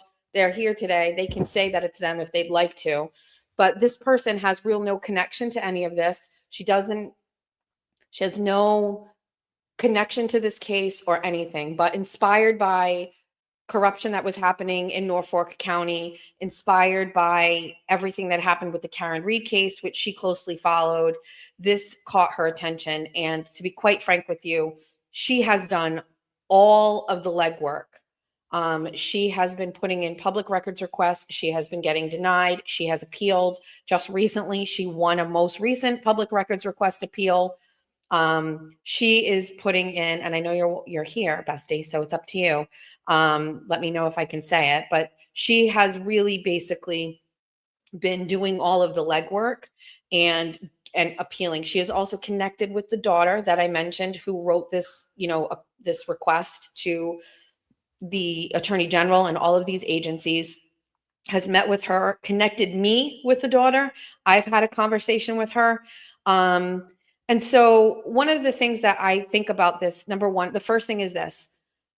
because of what has happened in other cases and because of other things that have been going on in Massachusetts, you can't automatically just go crazy. Okay. You can't automatically be like, well, this has got to be everything bad that we've thought about. It's the same shit. It's these cops. It's blah, blah, blah. Like, you really have to pause and give each situation a very serious, like, review. And when the person told me the story, I was following all of the records requests. And, listen, I'm the first person to say when I submit a public records request and the record request doesn't get answered right away, or there are some signs that they are being evasive and they don't want you to know, like, my first thought is, okay, why don't they want me to know what's going on? Okay. And so that's usually a telltale sign locally. When you get to a state agency, I think there is, number one, there's really a lack of structure on how public records requests get issued. There is no consistency. Every agency has a different person doing it. Some agencies have lawyers do it. Some have a clerk. Some just give it to whoever it is. It's a very inconsistent way of getting information from state agencies. And also, there are some laws that protect basic information from even being sent out, where agencies will try to use that and dissuade you from getting the information. And they just say, like, well, according to this, we don't have to do this. And as a regular layperson, how are you supposed to know whether or not that's like actually legit, right? For example, in Fall River, I submitted a public records request for emails between the mayor and his chief of staff. They responded to me and told me to come and pick up some paper printouts. I went there and got the paper printouts, and I knew for a fact that over 30 days, that was not the number of emails between the chief of staff and the mayor. It was just impossible. And so I appealed it. I complained. Their law office handles that. They have a lawyer there. And I got basically a response in saying there's thousands and thousands of them. Narrow it down, or it's going to cost you thousands of dollars. I mean, there's just no consistency. So in this situation, I think the person who was putting in the public records request is amazing, because she really took her time. She had the tenacity. She's not an investigative journalist. She has another job, but she really took her time to go through and slowly appeal and ask and reappeal, and is chipping away at gaining access to this, which I think is amazing. And I think, the daughter who submitted this, I'm just thinking about myself when I have a 5-month-old baby at home, and just that alone, let alone losing your father, let alone being an only child and going through the trauma of losing your father that way. Like, I've got to give her credit. She has really been able to finally get everything together and submit this. And, my thing here is, if it doesn't make the light of day with you, if it doesn't get anywhere, then what? You know what I mean? The story needs to be told, first of all, about what happened to her father. But the story needs to be told about this police officer who, if not had been held accountable previously or at any point in the past during his career, would any of these other things have happened? And then, we don't know that yet. And they're certainly not giving you all of the things that we have. But the most recent situation with the domestic situation with his stepson, and then the grandparents' affidavit, and those people asking for, some connection and having to get, people involved. I mean, think about it. The Casey Fitzsimmons situation, if I'm correct, Kelsey's parents have not been able to see Kelsey's child either, right? And had to file, when people start weaponizing the court system to get involved, to keep people or parents from seeing, kind of like push it out there to maybe kind of get me motivated to put it together and write it up for you, because I know it's interesting and I know that you guys are going to want to hear more about it. And so then we can kind of follow through and share. And so, yeah, so the one about Kelsey's parents, it's August of this year. They recently filed, I think, something in court to see their grandchild. and it's months and months and months away, which is absolutely crazy. I do not know what's going on with that. I have never seen anything like that ever. I mean, we're talking 9 months. That's crazy. Think about how much a child grows in 9 months. Again, the Kelsey case continues to amaze me with things that just seem unbelievably odd. But this case, specifically because it has to do with Norfolk County, specifically because it has to do with Michael Morrissey, specifically because it has to do with a police officer, specifically how it has to do with the death of someone, and also the changes of reports. By the way, that one witness that they pretty much eradicated from all of the reports has since died, and is not even available to comment or speak about what he saw that day, which means you got to get this stuff right the first time. So I thought this was a really great case to start the year with. I appreciate the ladies who reached out, told me all about it.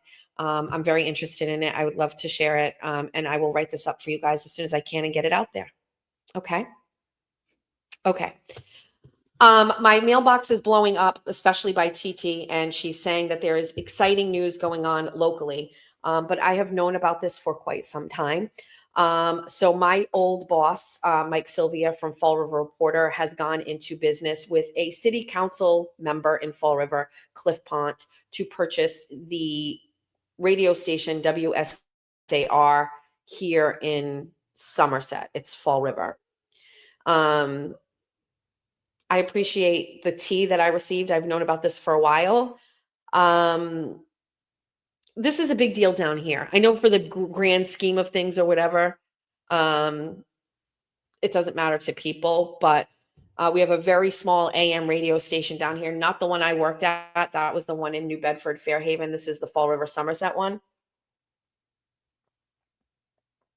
The owners, Jim and Bob Karam, have agreed to sell 1480 AM and 95.9 FM WSAR to Cliff Pont and Fall River Reporter owner Michael Sylvia. Pont and Sylvia will take over the day-to-day managerial operations over the next few months until the final sale is completed. They are also planning to move the studio to Fall River and in the future. Now, I have a real issue with a elected official owning a radio station. That's weird to me. I don't like that. Also, Cliff Pont, who is a politician, I don't necessarily have any issues with Cliff Pont. He's a city council member in Fall River. He owns a business called Keller Williams South Watuppa. And his business partner in that business is Jamison Souza, who is currently my selectman in Somerset, who has announced the run for state representative. So we've got Cliff Pont, city councilor in Fall River, owns a real estate company with Jamison Souza, who is also an elected official, who is running for higher office. And now they went and not he, but Cliff went and bought a radio station, the only radio station in this area. And I don't know how I feel about that. In regards to my old boss, Mike Sylvia, who I have for a whole 365 days or almost 365 days. It's coming up on my 1-year anniversary of getting fired from him. I will say publicly, and I think I can only say this now because of like my success since I have been fired from Fall River Reporter. Mike has had it on his whiteboard to buy WSAR for as long as I've known him.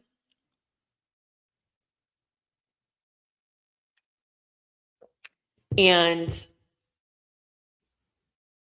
he figured out how to do it. It's not his, but he got it.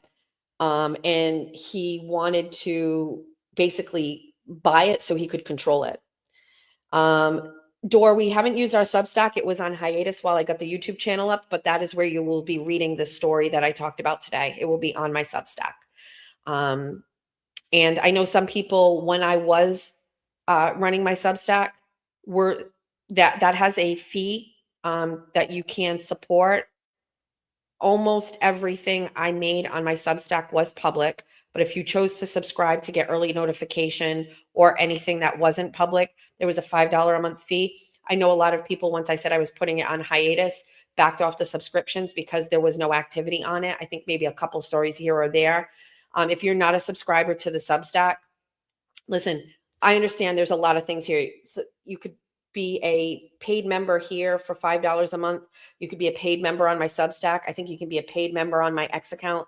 I get that that's a lot. You can always watch these things for free. Subscribing is free. Membership just has some additional perks. Substack also, same thing, free, has a couple of extra perks. But that is where all of my writing and investigative pieces will go. I did try to use X and its like articles feature. I don't love it. Not a fan. They were going to have to fix it in order for me to love it, but Substack is where it's going to be. It's Jess Machado Show, and that's where you'll find it.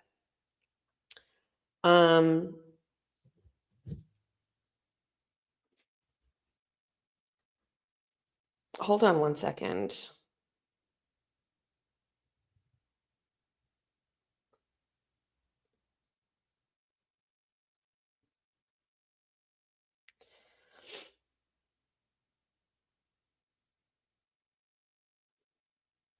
Somebody just sent me a message that's pretty concerning, so I have to pause for a second, and I responded, and now I'm not really sure what this is. Let me just read it really quickly. Is this Jess? Yes, it is.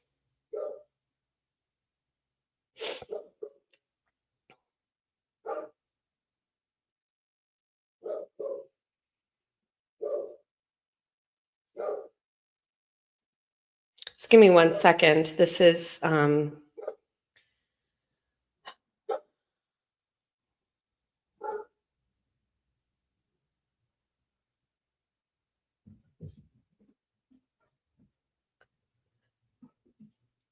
I just got a message from someone that says, I'm not going to read it, but I actually do need to address this. So give me 1 second.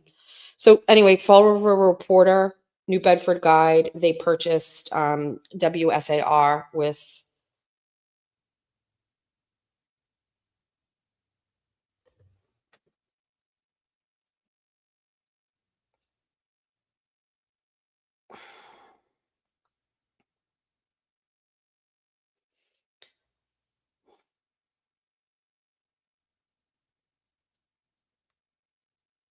I'm going to mute you.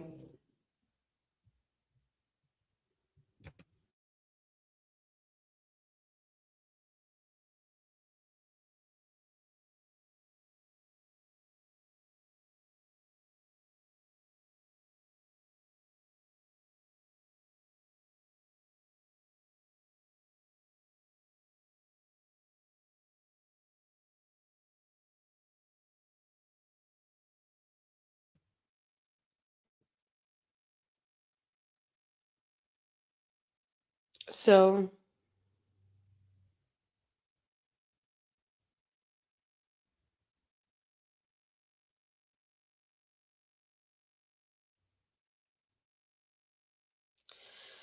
So somebody is messaging me and he's saying that there is,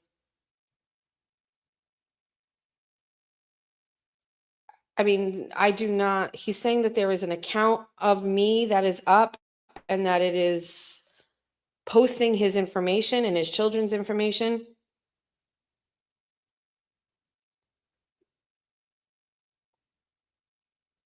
On Facebook or X?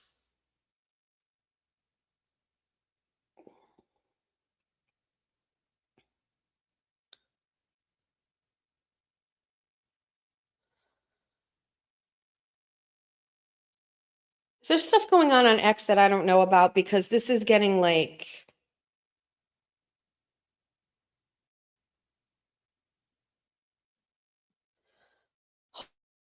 hold on. This man is losing his absolute collective mind right now. Hold on. Take my information down about my family and my children. Do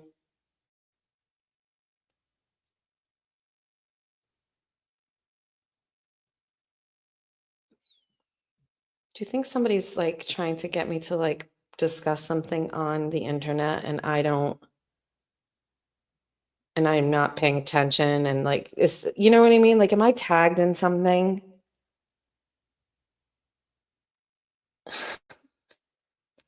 I don't put anything past anybody, to be quite frank with you. I don't have time for this. I'm on a show. I don't know if this is.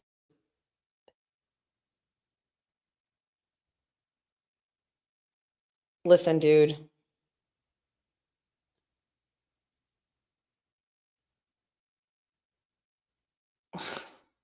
I didn't post anything about you.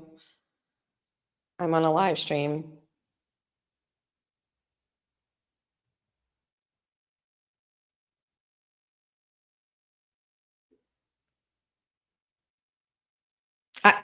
Baby gorgeous one, I am, but like it's getting a little aggressive is what I'm so I would probably for this I would just step away so we can either handle it here or I don't know what else to tell you. Let me just I need to take a second because people are weird. So let me just put something here, let me check it out, and then that would be the end of it.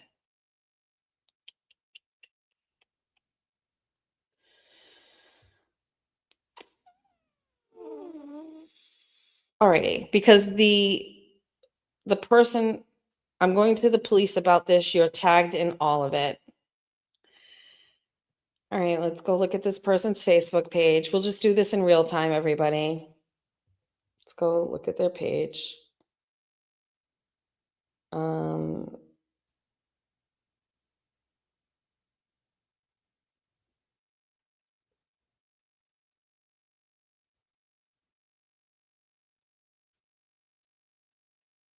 Okay, I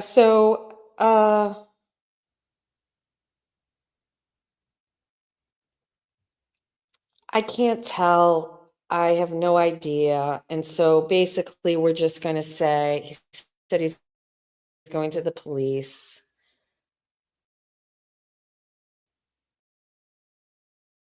All right. I'm going to police about this. You're tagged in all of this. Okay, Greg.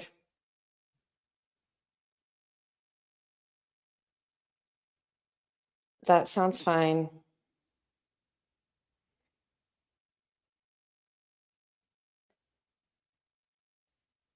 Hope you figure it all out.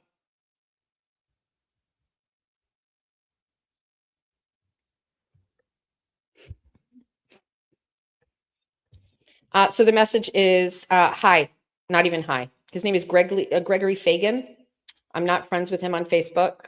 He says, please take my information down from your accounts. I don't know you or your followers or your show. Why would you create an account and post images of me and my family and my kids? I will take legal action if you do not leave my family alone. I said, hello, I think you have the wrong person. And he says, is this Jess from your show? And I said, yes. He said, there's a fake account and has my info on it. I said, where? He said, I don't involve myself with this stuff. I choose not to. Leave me and my kids out of it. I said, I don't know what you're talking about. I muted you guys. I tried calling him. He doesn't pick up. I said, I don't know you. I don't know what you're talking about. I said, you're tagged on the account, Muffy Fletcher Fagan. I said, on Facebook or X? X. I said, I didn't post about you.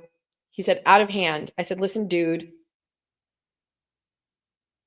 I didn't post anything about you. I'm on a live stream right now.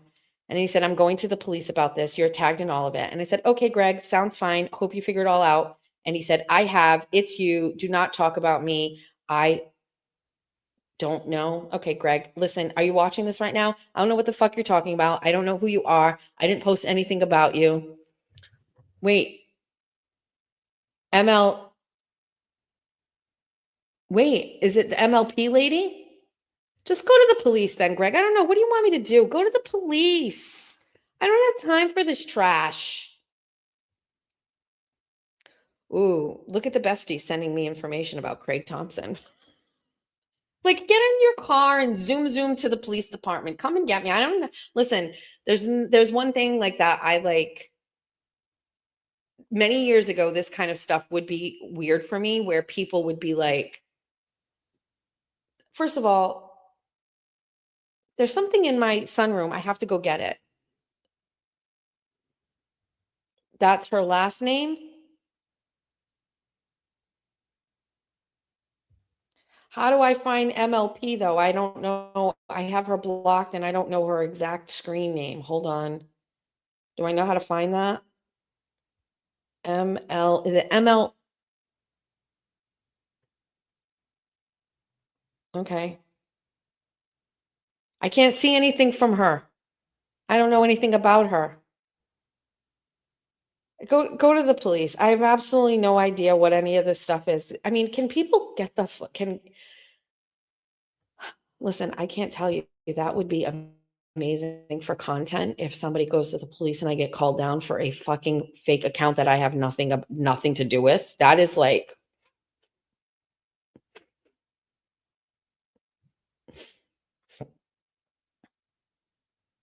okay. Let's call Georgia. And have Georgia go down to the sunroom and get what's in the sunroom because we've got to do this. Hi, are you awake? Yeah. Could you do me a favor, please? I'm in the middle of a show, but somebody left something for me in my sunroom. Can you go down and get it? I don't know what it is. Is it a package or? Beats me, Georgia. I have no idea. I just got a text from Lauren and said, go to the sunroom. Okay. Thank you. All right. So let's just say, let's forget. I don't care about this. That was fun. Oh, I'm going to leave Gregory Fagan a message. Hi, Greg. Listen, I love that you messaged me, and it sounds to me like you know everything about me. This might be a fake account, but I want to let you know that threatening to go to the police about something that I have nothing to do with sounds like ideal content for me. And if you could you go to the police now while I am on air? So that way they can call me while I am on air. And so I can say that I have nothing to do with any account that you're talking about while I'm on air, because I think this would be amazing for all of my besties to see what I deal with on a daily basis. Also, when you're done calling the police, please call your mental health professional and get on some meds. Thanks. Have a good day, bestie. Handled it. We're done.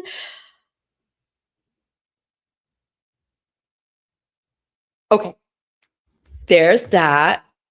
You just like come at me now. Like, what do you want? What do you want from me? I don't make fake profiles. God damn it. I wish I did. God damn it. Also, I just got to go back one more time to Greg. Hold on a second. Greg, in case you didn't know, Somerset PD. Okay. Let me cross off some stuff on my list. Puppets, check. This, check. Okay. We do have to talk about something. Okay, so let's go back to this just so you know. Substack is where I publish articles. It's Jess Machado Show Substack. You will see all of the articles that I wrote from January of this year until January of now. I got fired from Florida Reporter in January of 2025. So I only became an independent journalist on the platform on January of 2025. That's where my Paula Prado story is. All of my written work, all of my everything is on Substack. It is a great platform for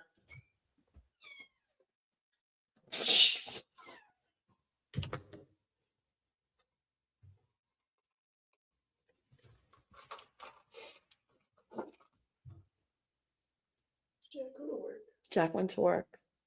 Good morning. Lauren got me a white chocolate pistachio latte with whole milk from Society and left it in my sunroom.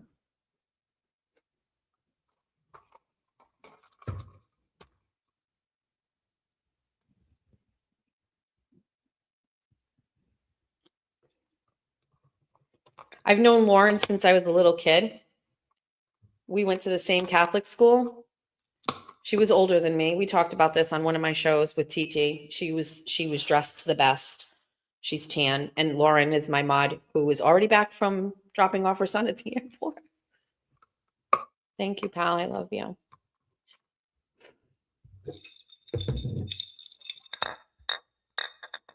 It's just a girly drink trio. What, you don't have 3 drinks going at the same time?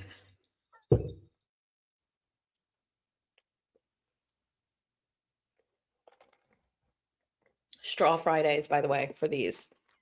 It just does something crazy to us. It gets the caffeine in us right away. It just goes straight to the brain. Lauren's the best.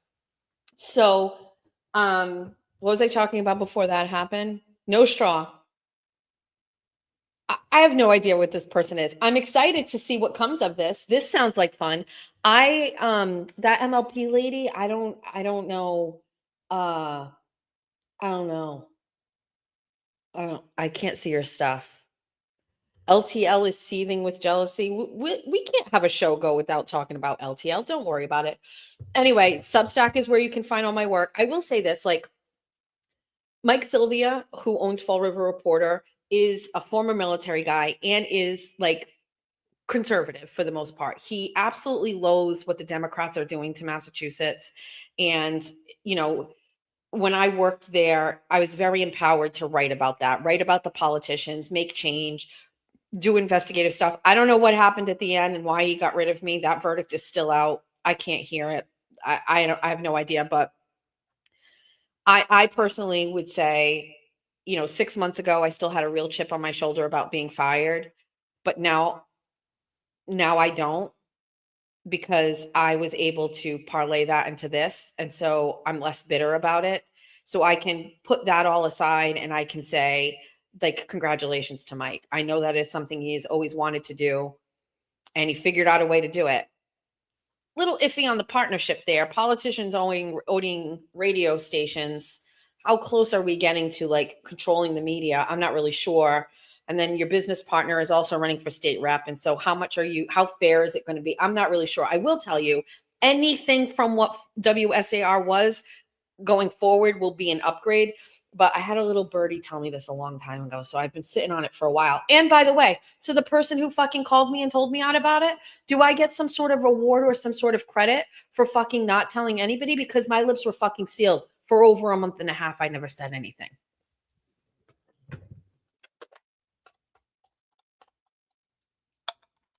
Christopher, yes, I would just like to say that you told me about this a very long time ago, and I never told anybody, and I deserve a sticker or a award, we did it, Tommy plaque, something. And sitting on that information was one of the hardest fucking things I've ever had to do, because I wanted to chit chat about that for a long time. That's a big deal.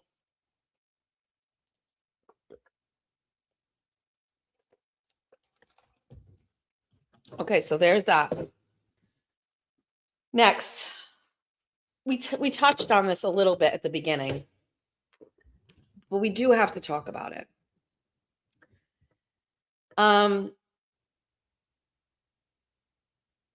Emily C is doing a show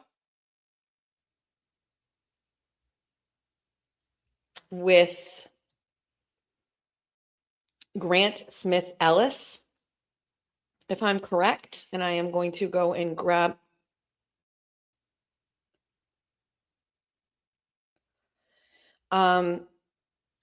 yeah, so it's Grant Smith Ellis with the Emily C today at 1:00 on a YouTube channel. I will click on that and see whose YouTube channel this is.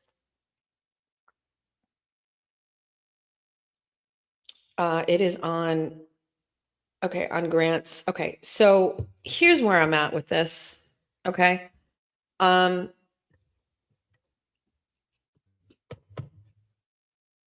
There seems to be some sort of like shift in regards to Grant Smith Ellis. Okay. I see some people saying, well, first of all, I don't know Emily C enough. And she's certainly taken some heat from the McAlberts or whatever, blah, blah, blah, blah, blah. But I mean, blah, blah, blah, blah, blah about them, like all that whole group, whoever is a part of that whole testify bullshit. I don't know who those people are. So my thing here is this. It is ingrained in my memory of Grant Smith Ellis live tweeting from Aiden's court when Aiden was in jail. And I was in court one of the days where Aiden was coming up in handcuffs, and this was in the Dedham District Court across from Norfolk, behind Plexi. And I was right on the side of Grant when we were getting ready. We knew the case was coming. And Grant he kept touching his phone and getting the camera ready and picking it up. And he was getting ready to get a picture of Aiden. He was so consumed with exploiting Aiden in the absolute worst time of his life. Okay. And I didn't really know Grant that well, or of Grant, other than he was the primary person that was doing reporting from the courtroom. Grant is the reason why I started going to the courthouse to cover it, because his reporting was clearly biased and clearly designated to make Aiden look bad in every tweet that he wrote. But being on the side of him that day and watching this bizarre giddiness about getting him on camera in cuffs behind the plexi, I'm not saying I feel sympathetic to anybody that's in the courtroom, but like, you're already down pretty fucking bad if you're there. You know what I mean? You've done some shit that's got you there. Maybe you have regrets. I don't really know, but like, I won't ever forget that.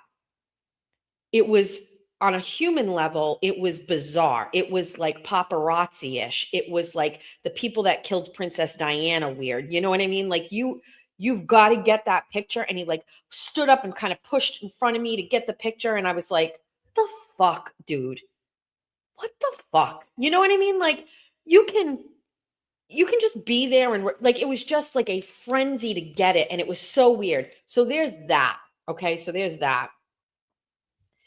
And every other thing that he did afterwards was so problematic, and the antagonism is antagonizing, and just like, he just made everything worse in regards to this case. And so there's that. Okay.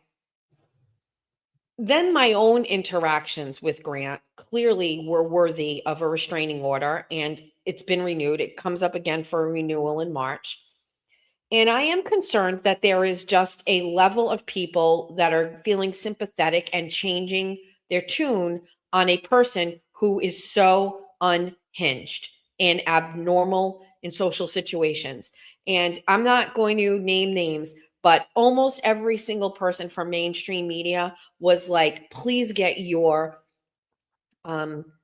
restraining order renewed. We do not want to interact with Grant covering the Karen Read case. And I was like, well, I was going to do that on my own for my own safety, but they all wanted him out of there. When I got the restraining order, they thanked me.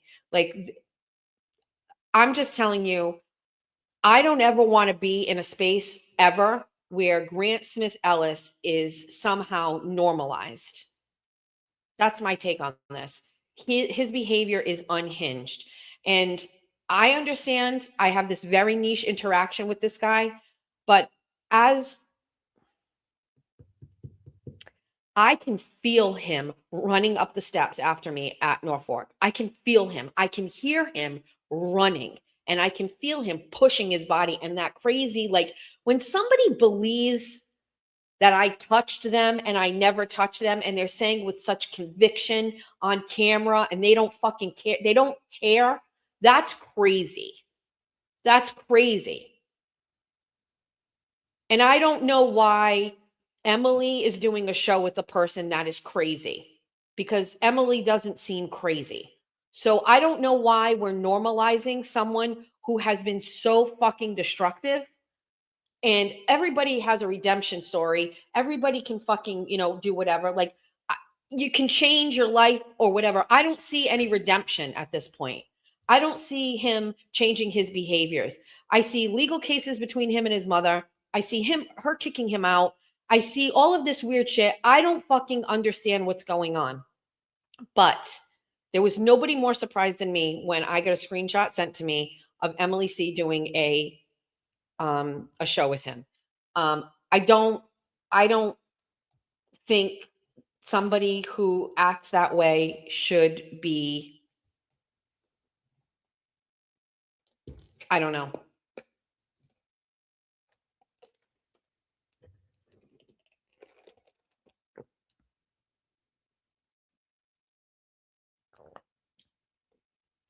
Emily feels she can go on shows. Okay.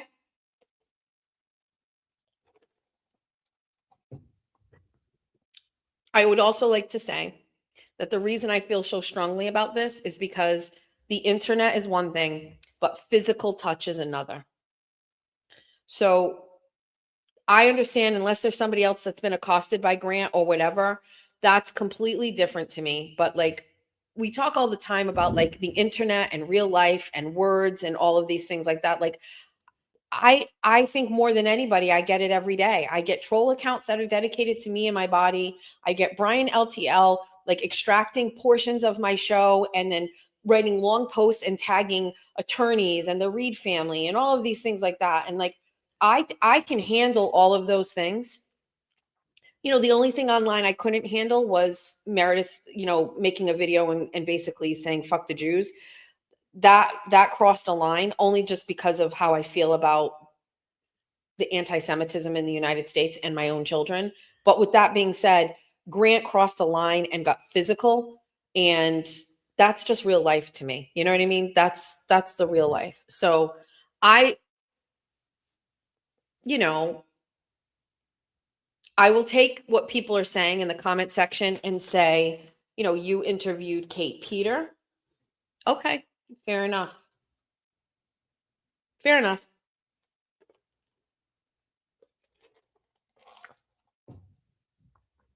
But I don't think like after my interview with Kate Peter, everybody was just like, yeah, Kate Peter might be a good person.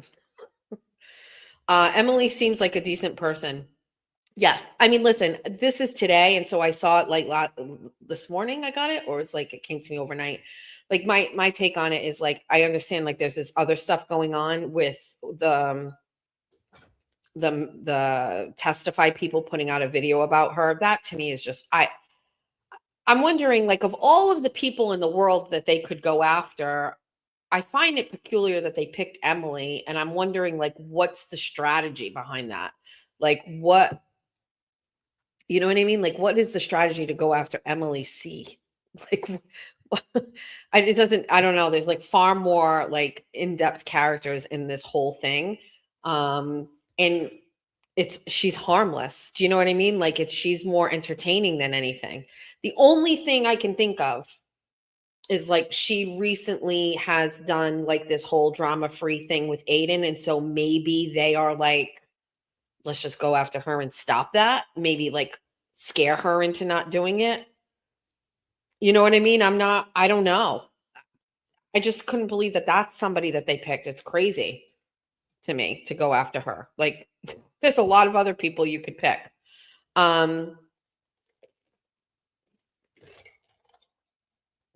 My take on Emily doing the thing, all I'm saying is like, I guess I have to pull back and I have to say, I guess what I'm thinking is I don't want anything to soften up like how people think about Grant. I think Grant has moments where people are like, oh, he's coming around or whatever. I don't know how I feel about this person. I remember his interactions with Aiden at core. I remember how he was acting. I remember that day. It wasn't physically scared of Grant. It was the unhinged behavior. It was how irrational it was. It was how like a grown adult in a professional setting felt that the best thing to do was go up, stand, scream, push, yell, and lie. Do you know what I mean? I'm not selling Emily short. What is going on here? You can't, I don't know if that's a comment to me or if that's a comment to someone else. I didn't say I'm selling Emily short on anything. It's not even about Emily. Take Emily out of it. Take Emily away. Put in Sock Puppet doing the interview with Grant. I think Grant is a really terrible, terrible person. You know?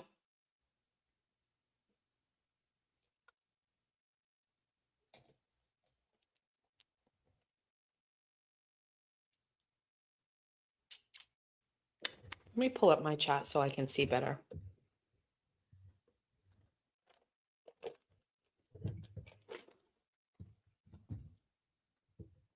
Let me pull up my chat so I can read. I want to get this right.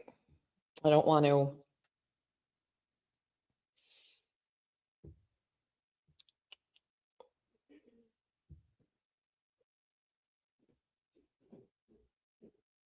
Oh, I can never push on. There we go. All right, let me read some comments. This is better. Emily should not go down this road alone. I was watching Aiden's live when Grant charged at you and assaulted you. It was wild. KP is far worse than Grant. I totally hear you on that.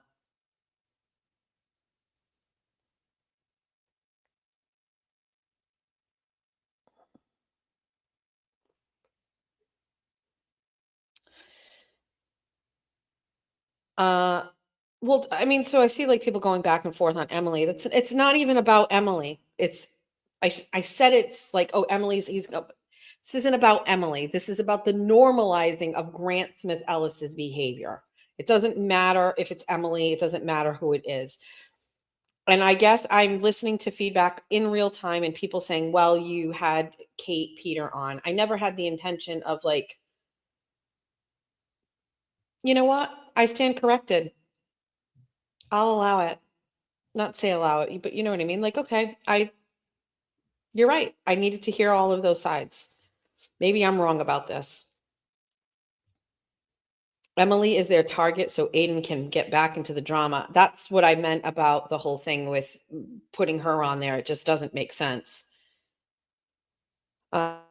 She can go on any show she wants. I never said she couldn't go on a show. That's not what I was saying. I was disappointed. Listen, okay, my association with Grant, and I'm the only one, and I don't talk about Grant on my shows. I very rarely mention him. I have zero interaction with him. There's an active restraining order against Grant. So I don't interact with him. What I'm saying is, I guess for me and my life and my fucking truth journey, which everybody says, seeing Grant around somebody so nice makes me upset because I don't think Grant is nice. I don't like Grant.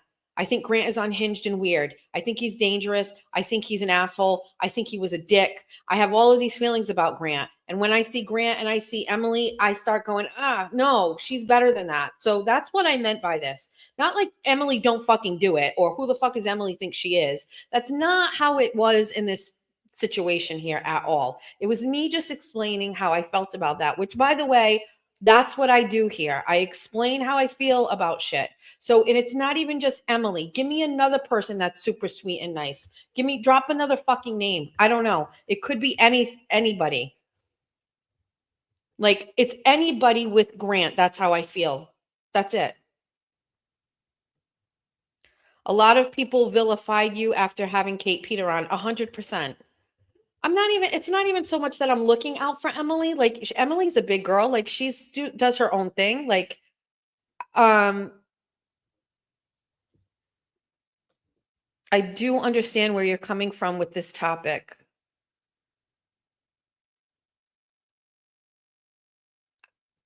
It's not even, I want to protect Emily because she's a big girl. Like, I think, so for me, like I originally used to think she was young and I realized she's a mom. She's good. And my thing is just, I have just the ick with Grant on a next level. I have a real problem with Grant. And I just feel like there is just like lately a softening of him in this arena. And I just get weirded out by it because he's just weird. And my interactions with him are weird. And like, I remember being in the press box in trial 1, and I just had that interaction with him, like, and he was like talking about me in the press box, like saying I'm a loser and I'm unprofessional, like in the press box. He's like right here. And he's talking to like a mainstream media person about me. And then there was that day I was in the press box, and he like looked at my tits and he went like that. And a lady who I didn't even know found my email and emailed me and was like, "Hi, you don't know me, but I was in court and I watched Grant do this. And I just want to let you know, like, that's not okay. And I'm here to be a witness for you if you need me to." Like, my situation with Grant is fuck you. And I think what compounded my situation with Grant is that I was new. I was a new independent journalist, and I'm a rule follower in the courthouse. I'm a rule follower all around the Karen Reed thing because I don't want to get in trouble. I don't want to. Hi. Hi, Quincy. Hi. Do you want me to finish it, or you want to? So I'm a rule follower. I can't act how I want to act with Grant there. If this were somewhere else, if this were out in another place, I could push back on Grant. I could say what I want. I could be like, "Get the fuck away from me, you fucking loser. You're gross." No, I was at work. I was at the courthouse. I was covering a murder trial. I couldn't say or do what I wanted to Grant. Now you guys know me. Now you know how I am, how I talk, how I speak. Like, I had to hold back. But Grant never held back. Jeff's here. He wants to say hi. Jeff wants to say hi to me. You want to talk to me? You want to talk to the besties? You know what's funny? Look what's on the bed. Jeff's here to do puppets. I'm doing the hand motions for you so you can just talk. Okay. Oh, you're pretending. Okay. Carry on. That's it. I'm done talking about the grant. I just don't want anybody to soften up to Grant, please. You can if you want to, but I can tell you when I'm going to court and I'm asking for an extension of my restraining order, I'm going to go back and use the same things that happened and say, this is why I don't feel comfortable around this guy. I don't know if there's ever going to be anything that's going to change how I feel about him. Did you cut your hair? Okay, I'm done. Go ahead. Hi. Hi. Lauren brought me a coffee. I was up until 5 in the morning. Jeff was up until 5 in the morning. It's Kevin's fault. Taught me things. Jeff has a childhood friend, and the childhood friend is a guitar player and a singer. And the guitar player friend works second shift, got home from work at 11 o'clock. And Jeff told me earlier, I'm going to go over to Kevin's house. And I was like, at 11 o'clock p.m. And he was like, yes. And did a jam sesh with Kevin. Came home after 1 o'clock. And well, it was right when I finished dealing with my closet situation. And I saw him walk out the door with his guitar. And so I'm assuming you had a great time. He had 3 Celsiuses. Well, no. Oh, you have 3 for today? For why? What's going on today? I forgot you were doing the show. How could you forget I am doing the show? We're gonna clean the studio. We're going to go pick up the bookcase from the studio.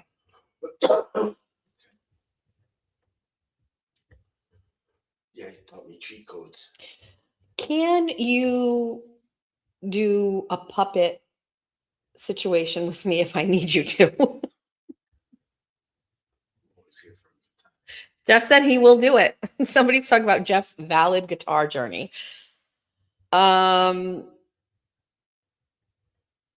Listen, I'm not going to talk about the grant thing anymore. We have moved on from it. Let me cross it off my list. All I'm saying is I have the right to go to a courthouse and cover a trial and not have to worry about a person touching me. That's it. Also, I can't talk back at a I can't talk back the way I want to in a professional setting. And nothing for nothing, we all know the courthouse is very hands off with this shit. They don't fucking care. They're basically like you're on your own. This is the Horizon Social chart, but it's that in this form. Somebody made Oh shit! somebody made you. Somebody took the time to put me on a magnet. Yes. That's how it started, and this is how it's going. These are all podcast people. Not all podcast people. We can get into it if you want. Let's go over it. You can Oh, help. bacon. This is what bacon, lettuce, tomato looks like. Oh, Brian LTL. Wait, can you do me a favor though? Can you turn this light that way because there's you're gonna just come up here and cough? Oh no, that's so bad. Turn it completely. Like turn it. Turn it. How are we gonna get out of this light situation? Turn it up. How come this one doesn't show? Everything was fine. No, it's the glare is on the screen. So, glare. But now they see that. How do I get rid of the glare? Jeff, you can't come up here and breathe loudly. Can you sit here and talk to them? Even I'm fucked up. Can you sit here and talk to them? I'm gonna go to the bathroom. No, Just for a second. No. I have to pee. that doesn't. Fix the light.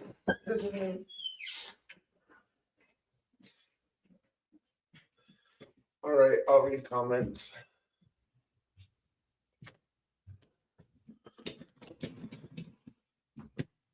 Oh, my other doggy. Hi, Reagan. Come on. Oh, look, it's the other doggy. Hi, Reagan. Hi, big boy.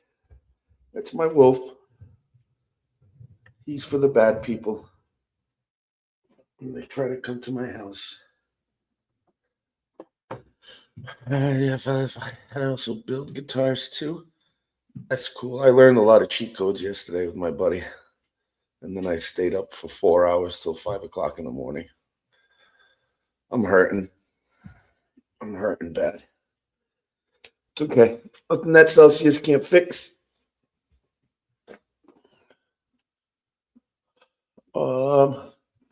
Love Jeff D. Yeah, big game this weekend. Yep. No chores. No chores Sunday. Too much football.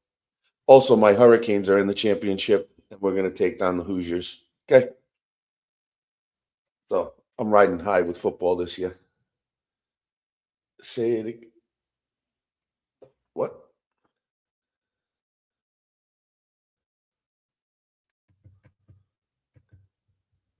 What did I just say?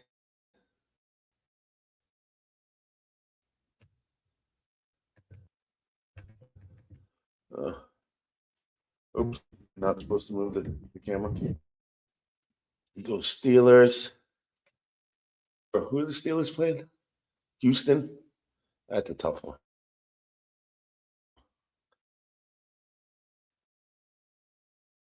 For me.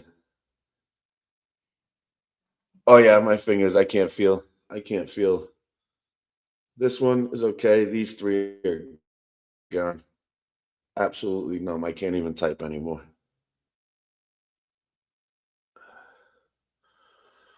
So sweet of you with the jersey.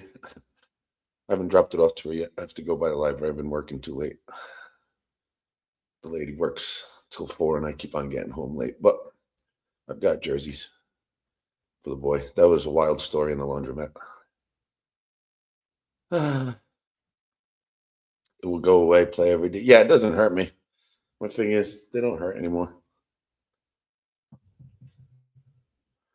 Jeffrey, no, it's Jeffrey, R-E-Y, not E-R-Y. It's good though. Are we cooking with Jet? No, I don't know, but no. There's no cooking. I'm telling you. Tomorrow, I'm laser focused. Yeah, BLT, right? Bacon. Oh my God. Where is he? Bacon, lettuce, tomato. Turtle boy. Tom's CPU.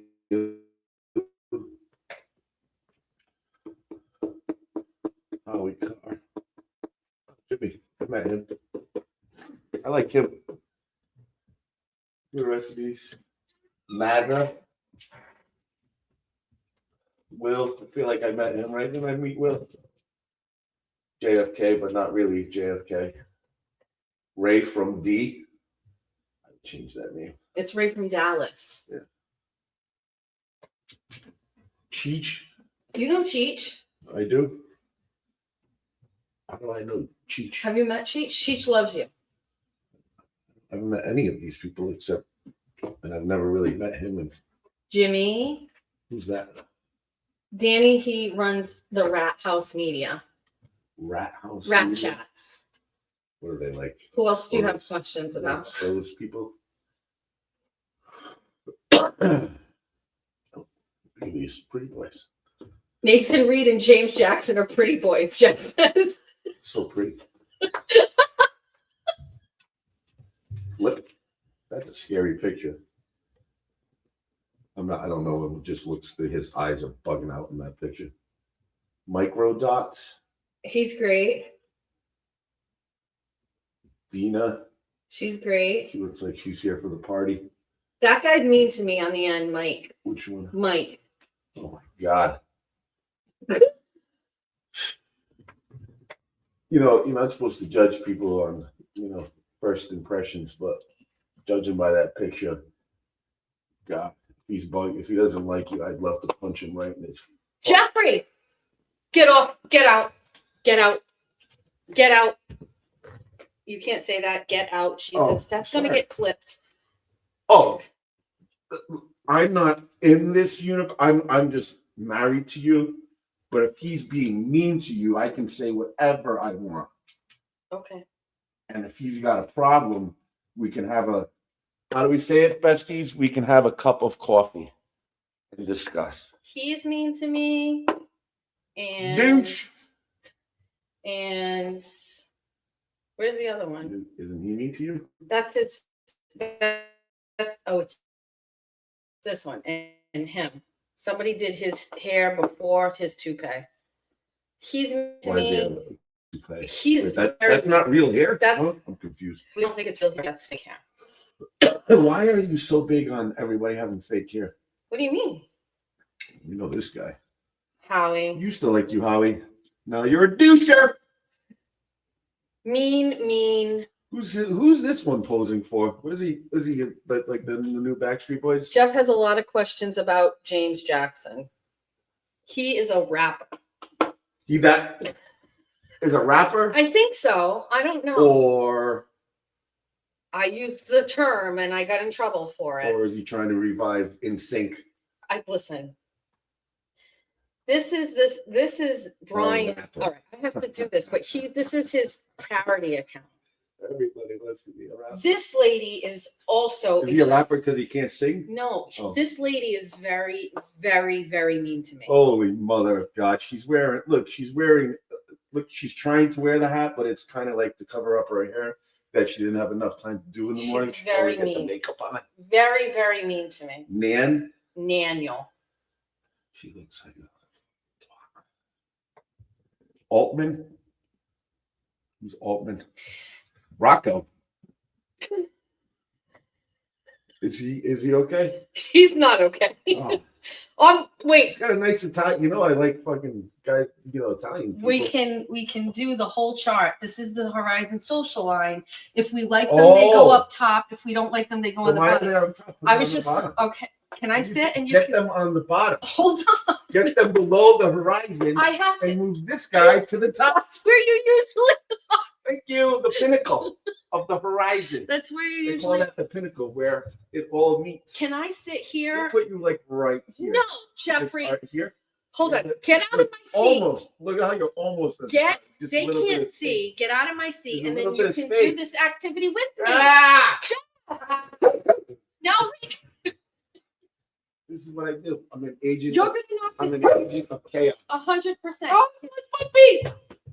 Jeff, I'm live. You left to go make peepees. I know. Hi, BB. Look at Quincy. Come on. Say hi. Quincy, come here. Come on. Come here, Quincy. Okay, All right. Oh no. I'll tell you where to move people. Your ass is on the screen. How can I get by? Look at the size of me. Go. Okay, stay here and we can go over. Okay, okay. I think somebody called me mid. Oh, I'm okay. gonna punch him in the fucking face. Okay. We're gonna take all these down and hand them to me, and then I'm gonna tell you where to place them. PCAD or PKAD? It's Purple Kool-Aid Drinker. Who? I know. It's okay. We've got to help Kool-Aid Jeff. Drinker. Motion for Jeff to do the board today. I need a second. Can I just go based off what they look like? You know what, Jeff? Great. We're going to have Jeff do a blind Horizon social chart. He's going to place them, and then we will. You're going to take them all. Wait, we have to. Wait, give them to. You can't. Jesus Christ, Jeff. Reagan, I'm aware. Can you?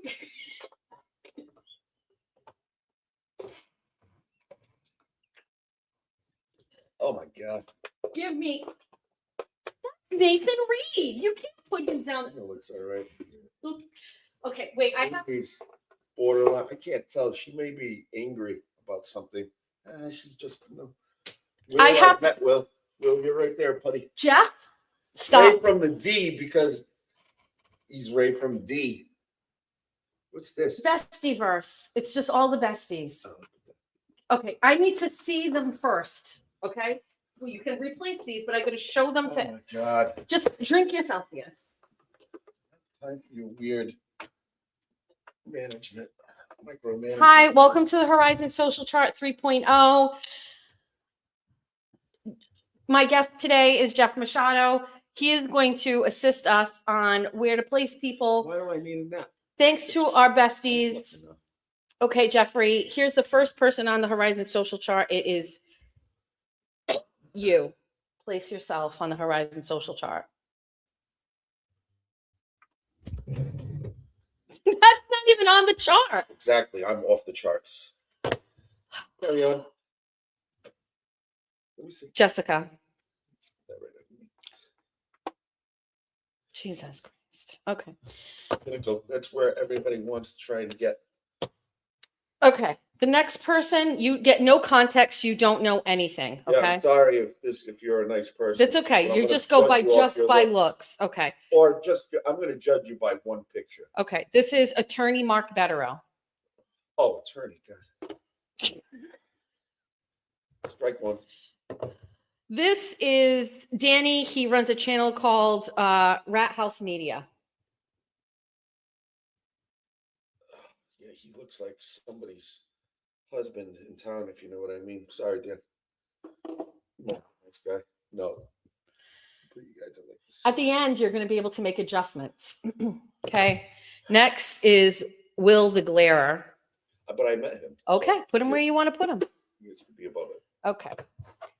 The next person is Ray from Dallas. Oh! Maybe I didn't catch that. It's Dallas. Yes. Do what you will.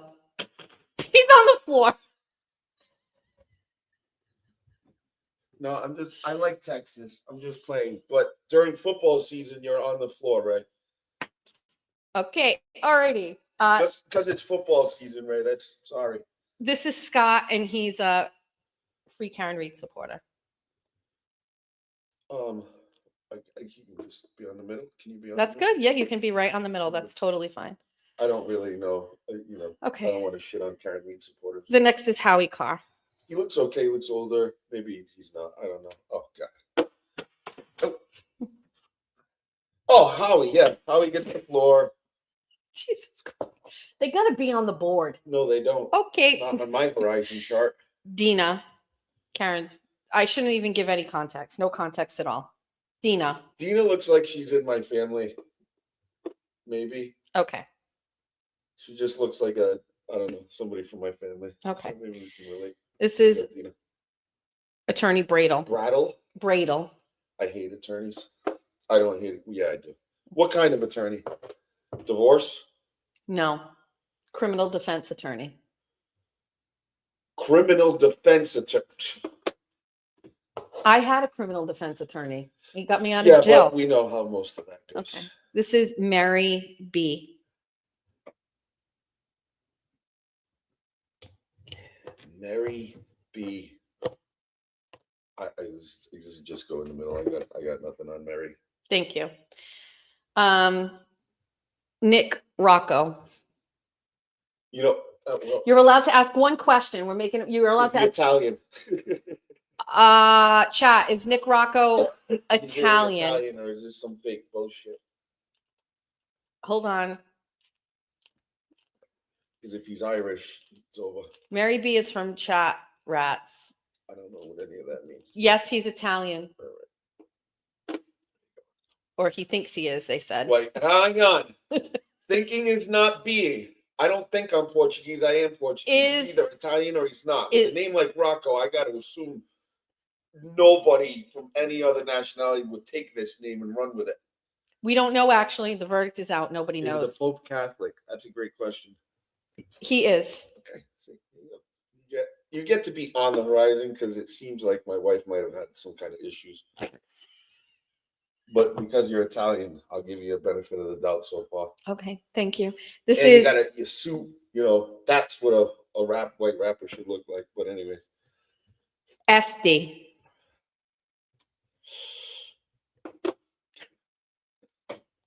It's not a good picture. Sorry, she looks like Karen. A Karen, not Karen Reed. Kate P. That's not a good picture. Bad picture. Cheech. Look at that. That looks like she has 8 cats and she's ready to yell at me about something.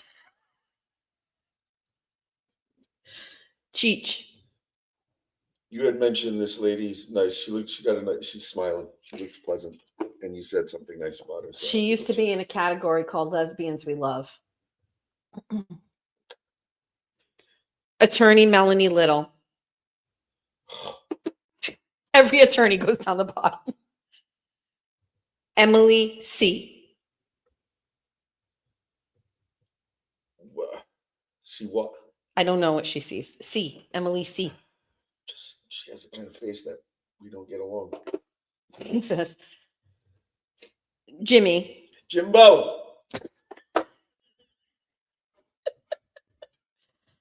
Don't fuck this one up. Altman. Don't Altman. mind me calling him Jimbo. I had a childhood friend named Jim, and we call him Jimbo. It's just something I love Jimbo. Love you, Jimmy. Altman. Rock on. Altman. This sounds. She looks like a cat lady too. Sorry. Tom CPU.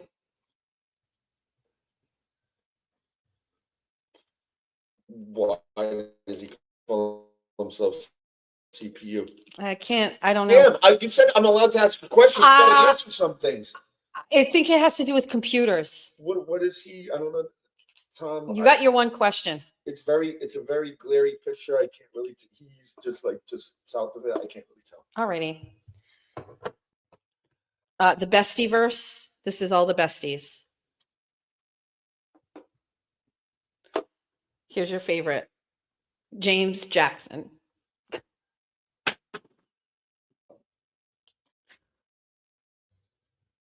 Nathan Reed. It's Karen's brother. Oh, I knew I remember this face before. Karen's. I don't. He's not. Does he do part? I interviewed him with Brian. Remember? Okay. Enjoy her fame. Mazza. Hang on. Is this guy Italian? I don't know the answer to that. Why? You're not even Italian. We're close. Okay. Can you tell that? Do you think you can tell the difference between Portuguese and Italian? You really can't. I think you're on your own here, and you got to do this on your own. Well, I get to ask a question. Is he like left or right? Do we know Mazza Media's He's like Switzerland. Okay, so he gets the middle. He gets the middle. Okay.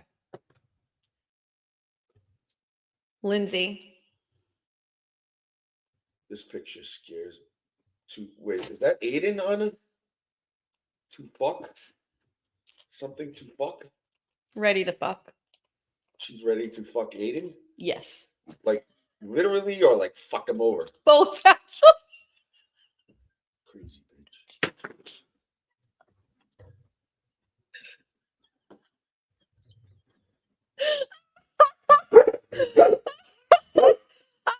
Dead. Okie dokie. Hey.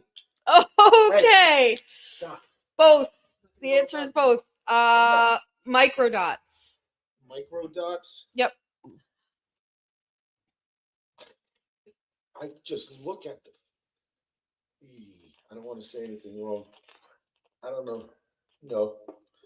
I mean, I won't throw you on the floor, but I don't know what micro dots means. What is micro? What is a micro dot? Is it the dot thing that goes after? He does documentaries. That's what a mic. That's the name of his company. He does documentaries on what? Oh, I can only get one question. I don't know. I got really no opinion. I don't know. Okay. BLT, but it goes with this one. So it's Brian. Is that the same person? This is the guy that you said you wanted to meet for coffee. And this is the parody account that makes fun of him every day. So that's the real person, and that's the Oh, parody they account. don't like him. Correct. Don't talk shit about my wife. Oh, the other guy's on the ground. Ooh, I almost said some really bad words. He Ooh. was so mean to me this week. You have no idea. He's a good. This is his friend, Nan. Okay.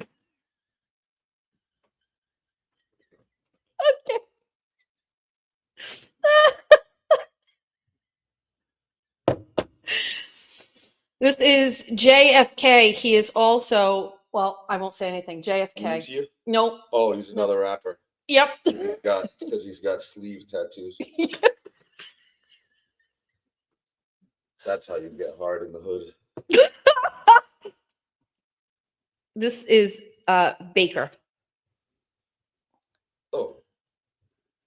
I don't know what to say about it. Baker. You just got to go by what I you like have. food. How about I don't know, left or right?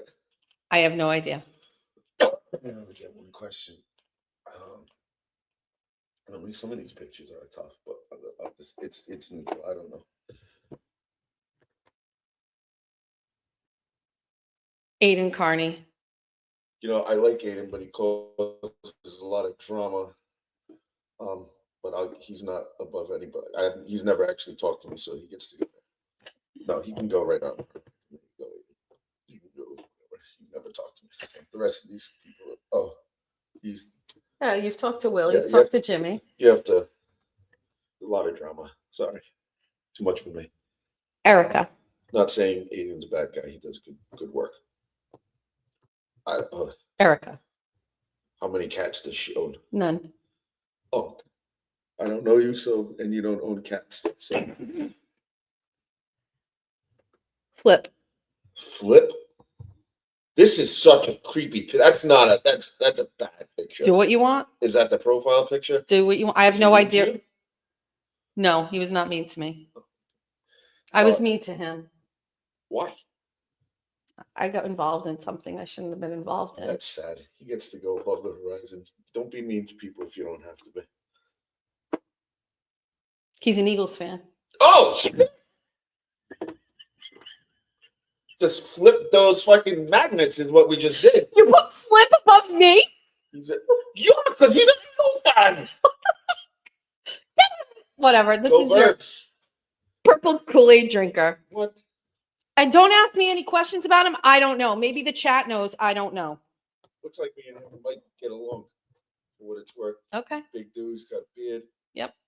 I don't know him, so we'll just put him neutral. Okay. Nice job, PKAD. Peking Dumplings. No. It's attention deficit. no. Sorry, that was stupid. Meredith. How many cats? She has 3 cats.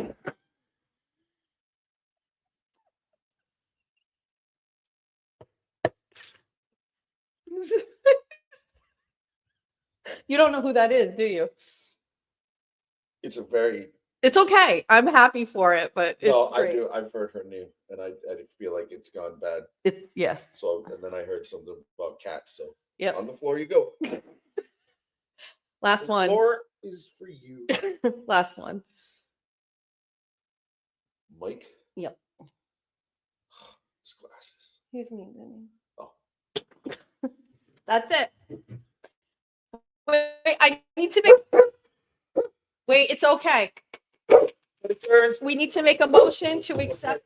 Now, just so you know, there is 1, 2, 3, 4, 5, 6, 7, 8, 9 magnets on the floor. Made the board. What? I need a. Hang on, I'll be right back. Motion to approve the Horizon Social Chart as it is right now. We will revisit this. We can't keep it like this. But this essentially, we have a second. All those in favor? Aye. Oh. So how do you, Motion to let those in the chart you plead feel their about that? cases. What Oh, did I- motion's denied. what did I do wrong? Well, Jeff wants to know what he did wrong, so let's talk about it. I'm basing this off pictures and cats. It's well, so in rapping. we previously did that behind you, but usually, so here's what I would change. I would change Attorney Bradle, Oh, Attorney Melanie you Little. had said it Bradle. You said Brattle. No, I said Bradle, Jeffrey. Oh, that all makes sense now. Attorney Betterow. Oh no, All I don't do attorneys. above the No. line. No, you know how many? They're good attorneys. Yeah, okay. We have bad attorneys. Depends on what side of the story they're on. That's Can you the get problem. those for me? That's my beef with attorneys. Okay, they're all on the Who are good. they defending? Oh, they're all on the. This is Aiden's attorney. That's this time they're This on the good is side. Aiden's attorney. Until they're defending O.J. Simpson. This and is then what do you Aiden's think? attorney, and Melanie Little. She's a podcasting attorney, and she does YouTube channels and explains it. But there are bad attorneys. There's only one kind of attorney. The The ones that want more money. I'll show you who's bad. No, give me that bullshit. There's good attorneys. Bad What the attorney, defense attorneys do. Naniel. No Bad good. attorney. Okay. Then we had a whole section for absolutely Oh, batshit. like what's his face? The kid who killed his what the kid who killed his parents. That is vague. fucking The Hollywood. Menendez brothers. Fucking Hollywood, Jess. It just happened. Rob Reiner. Thank you. Okay. That lawyer, was he not involved with Karen Reed? Yes. Dropped the case, correct? Yes. And what did he say to everybody? I don't know. That the kid is 100% without a doubt not guilty. I am curious how a attorney could say something like that. Like, it is so goddamn obvious and clear that kid killed Rob and his mother. And here you have an attorney, defense attorney, because he took money. I think the problem is that in California, the kids can't use their parents' inheritance if they've been charged with a murder on the parents. So I think he dropped the case because he wasn't getting fucking money. So tell me though, Jess, this is what I mean. Like, don't tell me These are criminal defense that attorneys. one time they were nice. I had a criminal defense attorney. You were innocent. Okay. They're not always innocent, and they'll always take money. Okay. I don't Let's really care. go. Jackson How I said feel. based on California laws. Okay. These are the attorneys. We have a bad attorney. She's down here. Okay. Why is she bad? She's on the other side. She's just Because doing her job. okay. Well, first of all, she's not a practicing attorney in any of these cases. My issue and why Nan is on the bottom of the board is she gave me $500 when I started my studio as like good luck. And I was on a show with her and she was like, I'm fangirling over you right now. I like really love you. Great. Brian LTL. He's been coming at me Show me what. and she defended him and has been coming at me. She makes fun of my weight every single solitary day. Look at her fucking hat. Go fucking hide. your She receding used to hairline, be bitch. fat, Yeah, she probably has a receding hairline. but she too. used to be Is fat. that why she wears the hat? Probably. Get a wig, bitch. Wow. I'm talking about my weight. Yeah, She literally talks about my yeah, good for coffees her. every day, Yeah. which was okay. Talk about her fucking buck teeth. Fucking bitch. Anyway, she's down the bottom. What else would I would change? Erica is good people. She goes up top. The people on the line, I don't Will really goes have down a anything. little Why? bit. Because sometimes He was Will very is not nice, nice to me. He put up a mean post about me one time. Oh. But then- And I hold He grudges. was very polite to me. Aiden's above Will. BLT is below. Flip is I thought low. BLT was just like a parrot. Like It's but it's doing God's work. Flip is down okay, here. but I'm changing my fucking board. It's mine. Okay. Oh, you're showing me. Okay. It's just changing. This person's crazy. Gentleman is Oh, it looks crazy. crazy. She's with The look. Dan. Also, where is she? Lindsay, also crazy. Meredith, She was on the also floor. crazy. Yep, they were on the She floor, was on the so they're floor. down the bottom. Danny is up higher. He does good work. He's a He looks podcaster. like somebody She know. is in the lesbians we love category over here. I get along. Nick great with Rocco lesbians. wants to be famous. Let's just be clear. He's down here. Nathan Reed is I've actually never here. met a lesbian that I don't actually end up having an absolute great time with. honestly. Esty was in a bad cat. What'd you just say? I get along like the what's your face? The two in your family. Yeah. Oh, Like, Jeff we is get along- making a case that he always gets along well phenomenally. with Les. My Phenomenally own cousin, Gets out of along all my cousins, we were super close. great with lesbians. Oh, my cousin who's gay. Oh, I that's motion good. for Jeff to just move the magnets like Vanna White. There should be two. Also, they're all unhinged and all over the place. Emily C goes above the line. Oh, okay. I made it neutral. Scott goes above the line. Yeah, I had that feeling about Tom him. C. Pillow he's What? Tom CPU. I'm not. Yeah, you look like a doucher. Dina goes under Erica. Mazza, he's also up above. Oh, Microdots is on the side of. Put those three side by side. Microdots, Baker, and Mazza side by side.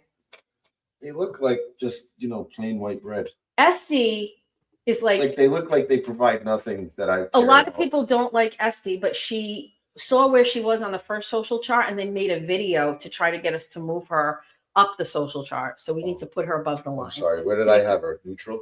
I'm not sure. I don't know. James Jackson and JFK, they are not good. Pick them up. Howie Carr, we put above the line because it's not his fault. It's They're not good Kathy's 'cause they're fault. from the hood. They wish they could. Yo.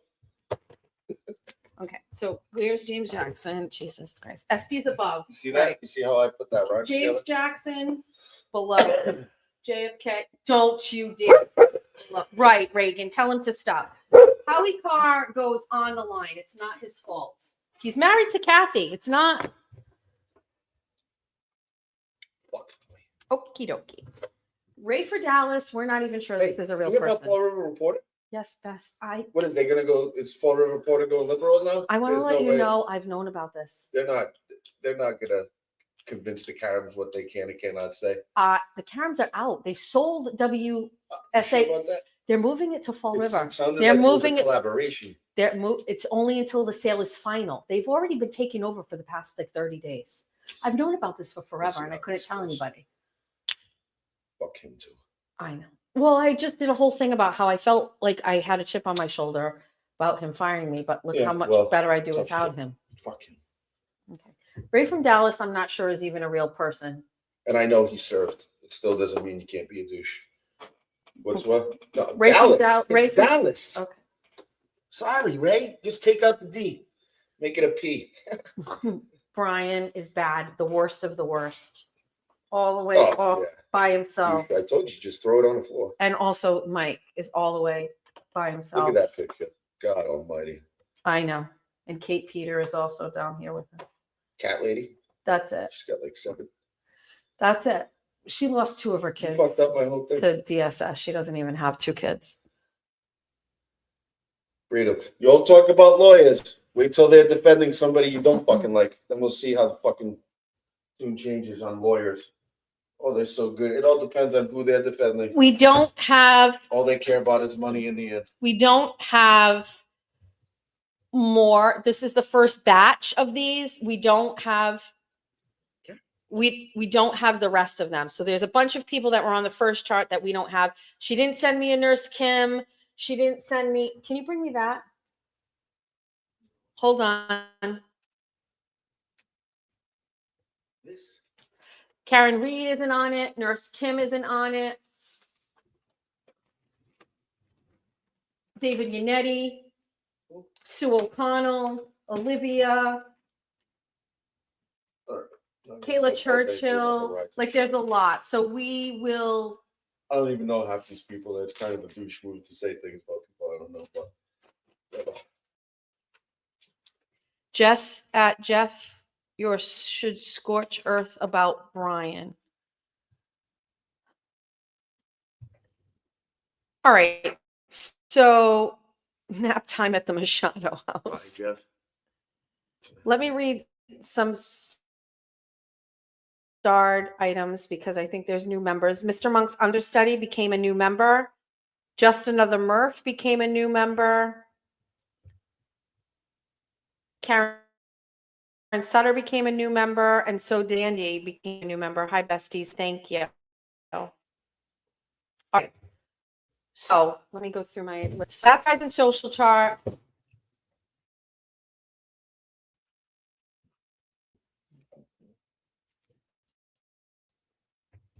So pretty. Kind of crazy last night, but it was so good. Love you. Love my favorite. Jeffrey and I got into an argument yesterday. That's what he's referencing. What else is new?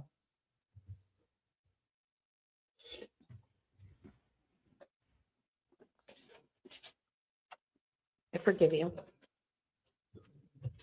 That was fun. Can I read you what Brian said about me? It's probably something not nice. It's not nice. Can I read it to I you? hate being red stuff. I absolutely hate being red stuff. Absolutely hate it. I have 35 text messages right now. Make it quick.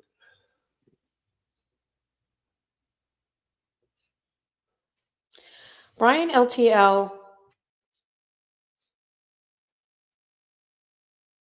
10 seconds. 1, 2, Hold on. 3. Okay. This is 4, 5. Okay. Number one, I'm not the BLT account. Number two, I didn't tell anybody that Nurse Kim is getting divorced. People need to shut their fucking mouth. I didn't say that. All right. Go. Fine. Go. Hold on. Love you. Bye. I'm going to be done. It's 12 o'clock. I'm going to keep it under 3 hours. Let's go through my text messages. Somebody is saying Fagan is that MLP lady's last name. She's been doing YouTube Live with Meredith. Suddenly her ex is private. Wonder if Greg is her husband or someone. He's probably clueless to her troublemaking. Now she went public and posted. So I get a picture and it says, somebody put her husband and children all.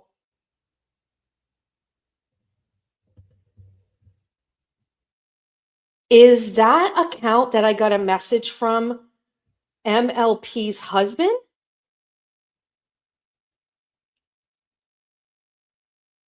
Oh, I'm sorry.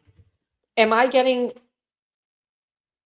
is that who this is?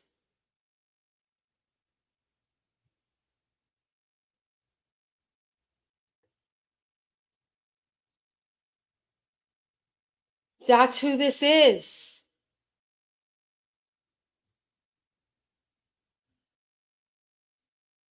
I did not know who this was.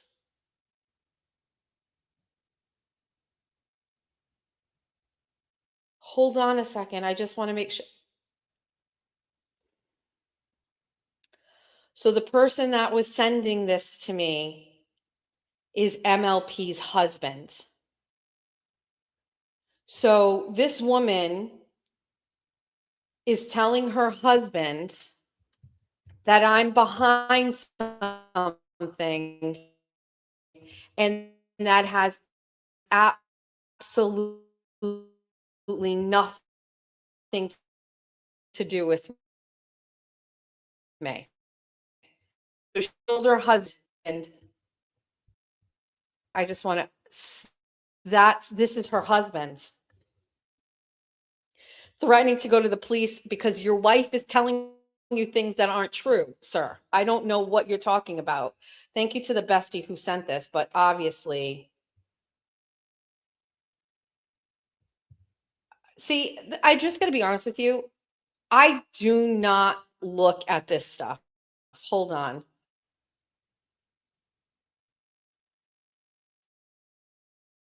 I hope Jessica likes her kids' photos to end up all over X as well. And maybe Aiden's X and his kids, my husband and children. Listen to me. You better fucking have you do anything. I swear to God, I am not fucking in the mood for these dumb fucking whores who don't know what they're doing. This to me is next level. This to me is next level. You're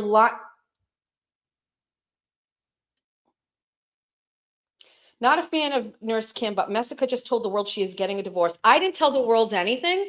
The chat was going crazy because Kim is talking about it. I asked specifically to stop talking about it. Get your facts right. You are going to get a fucking restraining order against you if you don't cut this shit. I swear to God. I'm not fucking around with this woman. This woman is crazy.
So, um,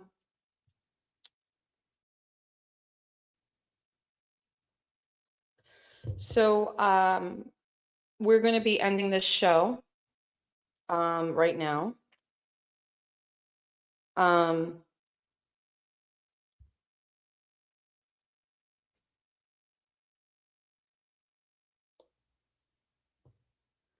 So